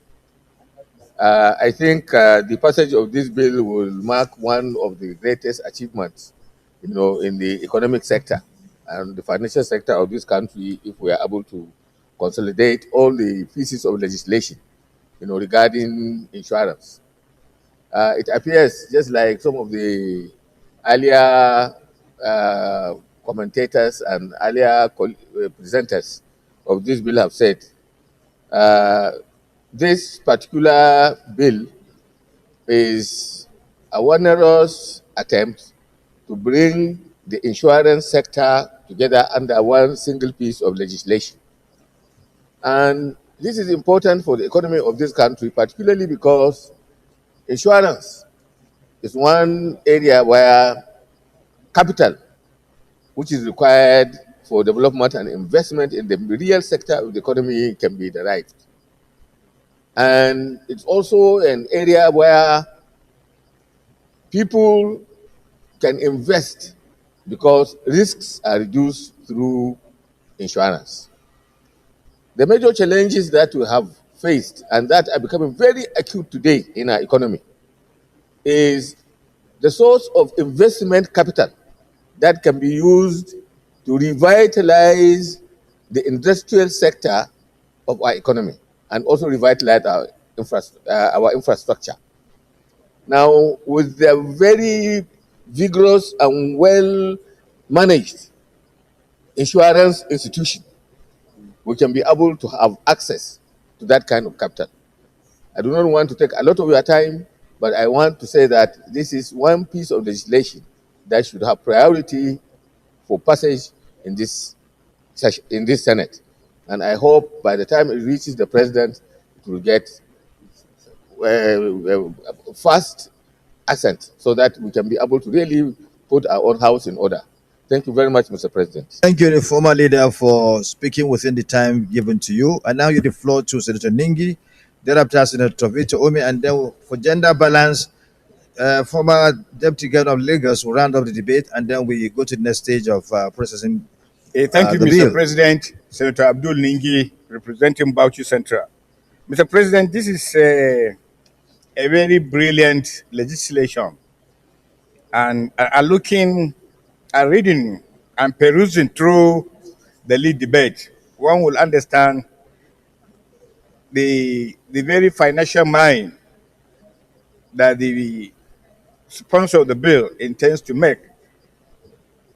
Mr. President, you recall in the 70s and 80s, while we were very young people, insurance was almost at par with banking. But over the last 2-3 decades, insurance has lost steam. Nigerians, on the average, don't even understand what is insurance. Nigerians, on the average, don't trust insurance. It is left in the hands of very few people who hardly make available information as to the need of the importance of insurance. And you recall, Mr. Senate President, globally speaking, one of the cardinal bedrock of economic development is, of course, insurance. And therefore, if you look at the development, even within the African continent, look at South Africa, look at Egypt, one of their mainstay of why the economy is so galvanized is actually insurance. And I am very positive, in consonance with a lot of speakers about this particular bill. This is one bill that will offshoot the name of the National Assembly and the Senate in particular. And I believe when we pass this into a second reading and take it to public hearing, it will galvanize insurance as an industry. It will showcase the importance of insurance, and people from out and within will be able to now say, we understand the importance of insurance, and people will now come to invest in making sure that insurance become what it used to be in the last 3 decades ago. So I believe everybody that is seated here should support this bill because it's important, it's germane, is apt and is timely. Thank you very much. Senator Victor Ome, you have 1 minute. Thank you, Mr. President. My name is Senator Victor Ume. Mr. President, I rise to commend the Senate Committee on Banking and Finance for this well-articulated insurance reform bill.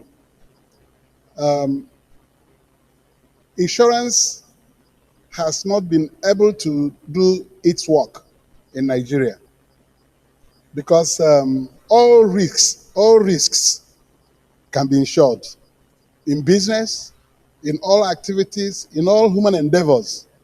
You can take insurance, even to life insurance as well when somebody dies. The bane of our insurance industry in Nigeria is in the inability to settle claims. When claims are not settled, when the insured risk or event occurs, it undermines the credibility of the industry. So I've read this lead debate paragraph by paragraph, and I can see that they have come out with this reform bill to make the insurance industry more effective in Nigeria. So I wholesomely support it for the work they have done in it. Some of us, Mr. President, in 2007, during the stock armada, shares and all that, I was one of the victims that invested so much in insurance companies. And most of them have gone extinct. All those monies lost. Yet, even investing in stocks and shares can be insured. In the case of a company closing down after buying their shares, the insurance company will settle you and pay you for those risks. So our insurance industry is not dynamic. And this reform, which they are bringing out now, will help us a lot, imbue confidence on investors, in undertaking certain ventures in Nigeria. So I wholly support it. And I urge my colleagues to support it so that we'll pass it and have a robust and active, responsive insurance industry in Nigeria. Thank you very much. Thank you. You may off your mic. I now give the floor to Senator Adebule Idiat Oluranti. Mr. President, distinguished colleagues, my name is Idiat Oluranti Adebule. I represent the good people of Lagos West. And I can assure you, sir, that I'm not going to take your time like Senator Ume did. I'm going to be brief. I rise to support the second reading of this bill in view of my conviction behind the principle, and the principle behind the presentation of the bill. I must also commend my chairman, Senator Adetokobo Abiru, for bringing forth this bill, because it's not only going to rekindle the hope of our people, it's also going to assist them as much as possible to trust the insurance industry as well. And of course, it will promote policyholders and stakeholders in investing in the insurance company, and considering the fact that it's going to promote job opportunity for our people. Majority of what is happening around, what they're saying around now, is that they need more jobs. And if we are able to finalize on this bill, I can assure you it's going to create an opportunity for our young ones to get employment. And looking at the investment that is going to come in about ₦1 trillion, I want to give my total support for this bill and urge my colleagues and everyone to support this bill for the second reading and the good passage of the bill. Thank you. I so submit. Thank you very much, the former Deputy Governor of Lagos and Chairman of the Committee of Poverty Alleviation of the Senate. Let me commend the sponsor of this well put or crafted bill, who did a very good job in coming forward with this bill, and also commend those who contributed in the debates in respect of the second reading of this bill. The fact is that the insurance industry is one of the pillars of every economy. Any economy that does not have an open doing industry, I mean, insurance industry, will not be said to be in a good shape. Therefore, it is commendable that Senator Mankaila Adetukuma Abiru has brought forward this bill in order to put our insurance industry in the best shape, so that it goes along as a sound industry in our contemporary Nigeria. This is a welcome development. It's on this note that I put the question that those in favor that this bill now be read the second time, please say aye. Those against, please say nay. The ayes have it. The Clerk of the Senate. Mr. President, distinguished senators, a bill for an act to repeal the Insurance Act, Cap I-17, Laws of the Federation of Nigeria 2004, the Marine Insurance Act, Cap M3, Laws of the Federation of Nigeria 2004, the Motor Vehicles Third-Party Insurance Act, Cap M22, Laws of the Federation of Nigeria 2004, the National Insurance Corporation of Nigeria Act, Cap N54, Laws of the Federation of Nigeria 2004, the Nigeria Reinsurance Corporation Act, Cap N131, Laws of the Federation of Nigeria 2004, to provide for a comprehensive legal and regulatory framework for the insurance business in Nigeria and for related matters 2024, SB 393, second reading. A bill for an act to repeal the Insurance Act, Cap 117, Laws of the Federation of Nigeria 2004, the Motor Vehicles Third-Party Insurance Act, Cap M22, Laws of the Federation of Nigeria 2004, the National Insurance Corporation of Nigeria Act, Cap N54, Laws of the Federation of Nigeria 2004, the Nigerian Reinsurance Corporation Act, Cap N131, Laws of the Federation of Nigeria 2004, to provide for a comprehensive legal and regulatory framework for insurance business in Nigeria and for related matters 2024, second reading taken. The bill is referred to the committee. It happens that the sponsor is also the chairman of the committee. Committee on Banking, Insurance, and other financial institutions, and to report back within 2 weeks. So, Baba Adini, you sponsored the bill, and now the bill has been referred to your committee. So, I'm sure you give it the best treatment. The Leader of the Senate.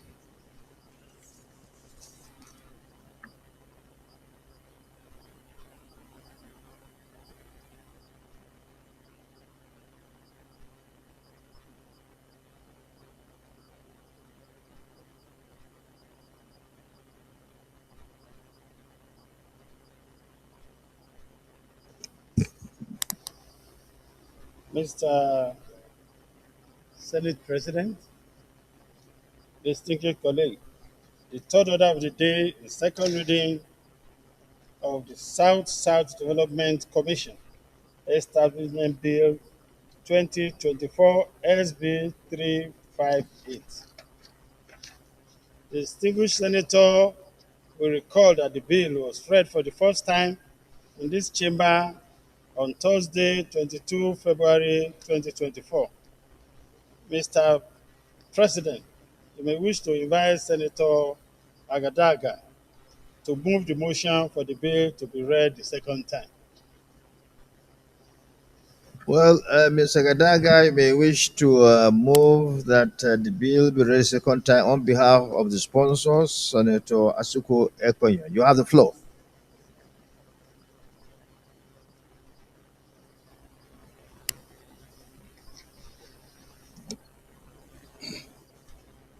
Mr. President, distinguished colleagues, Chief Benson Sunday Agadaga is my name. I speak for the people of Bayelsa East Senatorial District of Bayelsa State, South Nigeria. Lead debate on the South Development Commission Establishment Bill 2024 SB 358. Sponsor, Senator Asuko Ekwenyo, Cross River South, and all South senators. Mr. President, distinguished colleagues, permit me on behalf of Senator Asuko and other South senators to lead the debate on the general principles of the bill for an act to establish the South Development Commission, charged with the responsibility to receive, manage funds from the Federation account allocation and other sources, donations, grants, aids for the integration, development, resolution of infrastructural deficit, militancy, communal crisis, as well as tackle ecological, environmental problems, and for related matters. This bill was read for the first time in this chamber on Thursday, 22nd February 2024. The bill seeks to provide for the establishment of South Development Commission to act as a catalyst to address socio-economic issues, climate change crisis, environmental degradation, ecological challenges occasioned by oil exploration in the region, among others. The South geopolitical zone comprises of the following states: Akwa Ibom, Bayelsa, Cross River, Delta State, Edo, and River State. The main objectives of the bill are: A, formulate policies and guidelines for the establishment of the South region. B, conceive, plan, and implement in accordance with the set rules and regulations, projects and programs for sustainable development of the South states in the field of transportation, including roads, health, education, employment, agriculture, industrialization, housing and urban development, water supply, electricity, and telecommunications.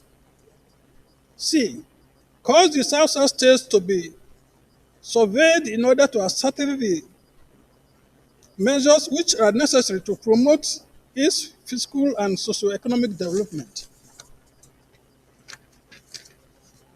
D, prepare master plans and schemes designed to promote the fiscal development of the South states and the estimates of the cost of implementing such master plans and schemes.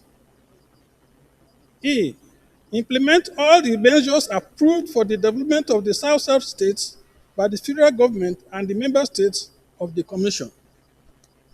F, identify factors inhibiting the development of the South states and assist the member states in the formulation and implementation of policies to ensure sound and efficient management of the resources of the South states. G, assess and report on any project being funded or carried out in the South states by mineral extracting and mining companies oil and gas producing companies, and any other company, including non-governmental organizations, and ensure that funds released for such projects are properly utilized. H. Tackle ecological and environmental problems that arise from the extraction, mining of solid minerals, exploration of oil minerals in the South states, and advise the federal government and the member states on the prevention and control of oil spillages, gas flaring, and environmental pollution, etc. Mr. President, distinguished colleagues, the enactment of this bill will help to reposition the South region, which is the hub of the nation's main sources of revenue for development, in line with the demands of the 21st century, and provide opportunity for engagement of the youth to check issues of restiveness in the region. In line with Order 763 of our standing orders, the financial expenditure, the financial compendium for the establishment of this commission is hereby attached. Distinguished colleagues, I hereby urge my colleagues to support this bill for the second reading. Thank you, Mr. President. Thank you, Senator Agadaga, for tabling these the lead debates on behalf of Senator Ekonyo. I now yield the floor to Senator Alero to say his contribution to this bill, to the debate on this bill.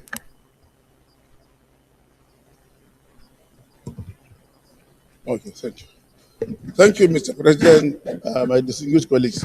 Mr. President, I listened attentively to the presenter or the sponsor of this bill, my very good friend, Senator Agadaga. Mr. President, let us not be a laughingstock. As far back as 2007, 2006, the federal government of Nigeria, under the leadership of late Umar Musa Eradua of blessed memory, established what we call Ministry of Niger Delta. And that ministry is given the sole responsibility of providing infrastructure and developing Niger Delta. In addition to that, Mr. President, we have the NNDC Commission. And we all hailed the establishment of, or the setting up of NNDC Commission. Mr. President, I'm surprised that we are now bringing another commission, which I see as a duplication of effort, overlapping functions. Mr. President, in as much as I want to support this bill, I will find it very difficult because parliamentary practice does not allow this. You set up a commission, you have rules, regulations, and guidelines setting up that, and then you come and duplicate it with another commission.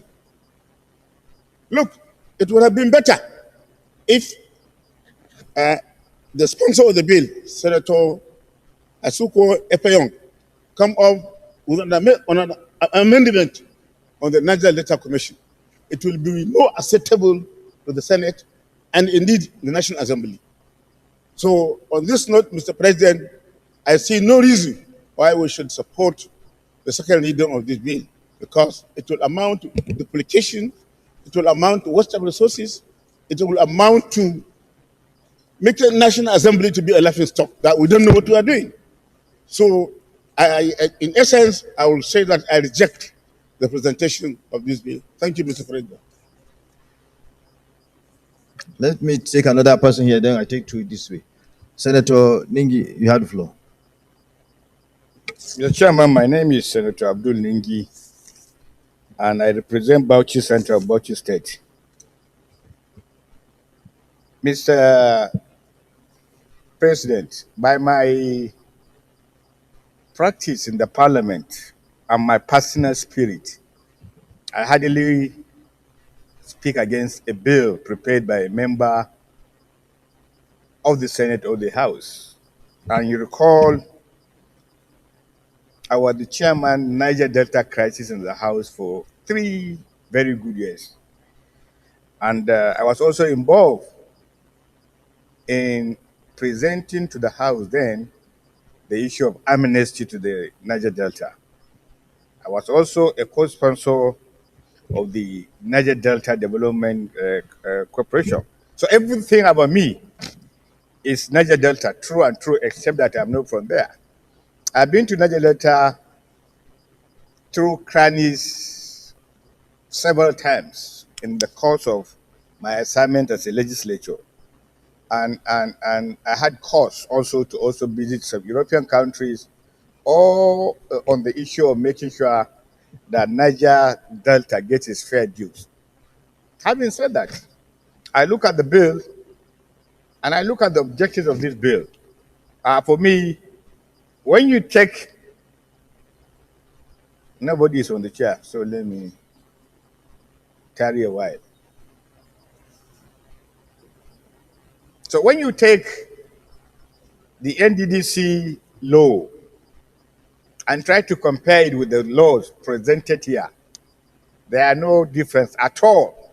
There are no difference. So I would like the sponsor of the bill, even though he's not here, by some of my friends from the Niger Delta here, it is important that this bill is stood down for further consultation, because I don't want us to go out with a reasoning that some of us are against Niger Delta. Far, far from that. I want this particular bill, in my opinion, stood down, and then we consult amongst ourselves, and then possibly come up with any amendment, like suggested by Senator Alero, on the NDDC bill, so that we give them what they desire, we give them what they deserve, because they deserve much, much more than what they are getting.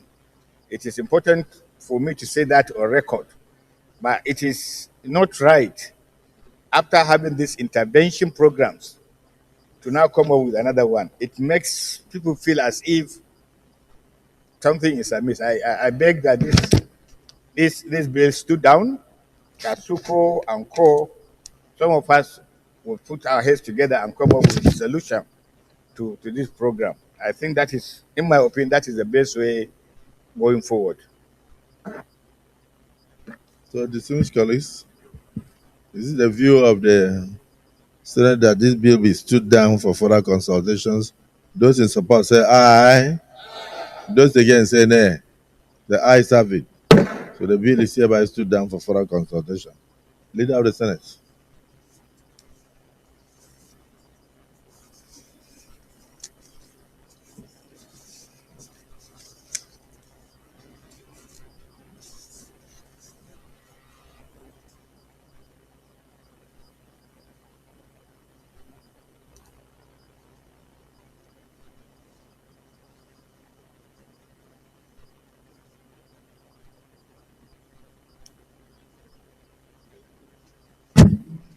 Osita.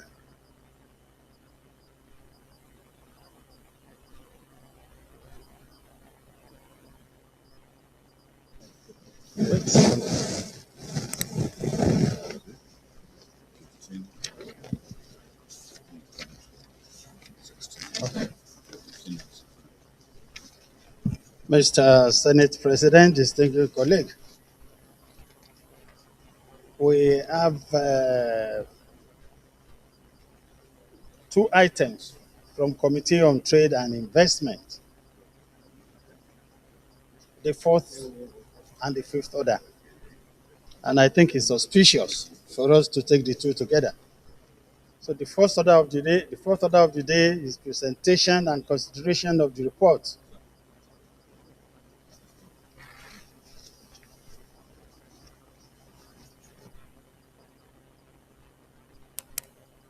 The whip.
Your Excellency, Mr. Senate President, and distinguished colleague, looking at The mood of the Senate. Sir? You are looking at the mood of the Senate. Yes, looking at the mood of the Senate and for the need to execute committee responsibility, Particularly the maritime and other ones, maritime public hearing, public hearing, and others and other functions. that are seated already. I stand to move that we should stand down all other items on the paper to the next till legislative day. legislative day. I so move. Yes. Minority Leader. Mr. President, I rise to second the motion that looking at the mood of the Senate and the need to carry out other legislative activities, that we stand down the other items on the other paper. Distinguished colleagues, there is an ongoing public hearing on the maritime bill, which scales second reading, and the industry players are seated, and there will be need for a lot of you to attend that and other legislative activities, committee activities. So the motion has been moved and seconded that we stand down the other items on the other paper to the next date of proceedings. Those in support of the motion say aye.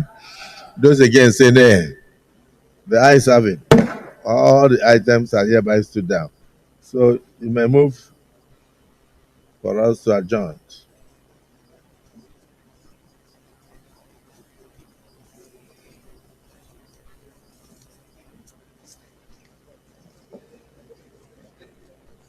Your Excellency, Mr. Senate President, I move that the Senate to do adjourn till Tuesday, the 23rd of July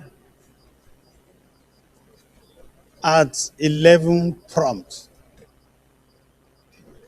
Yes, Minority Leader. Mr. President, I hereby second the motion that the Senate is hereby adjourned to Tuesday next week. I so second. The motion has been moved and seconded that this Senate stands adjourned to the 23rd day of July 2024, which is a Tuesday at 11 a.m. prompt. Those in support of the motion say aye. Those against say nay. The ayes have it. Accordingly, the Senate is hereby adjourned.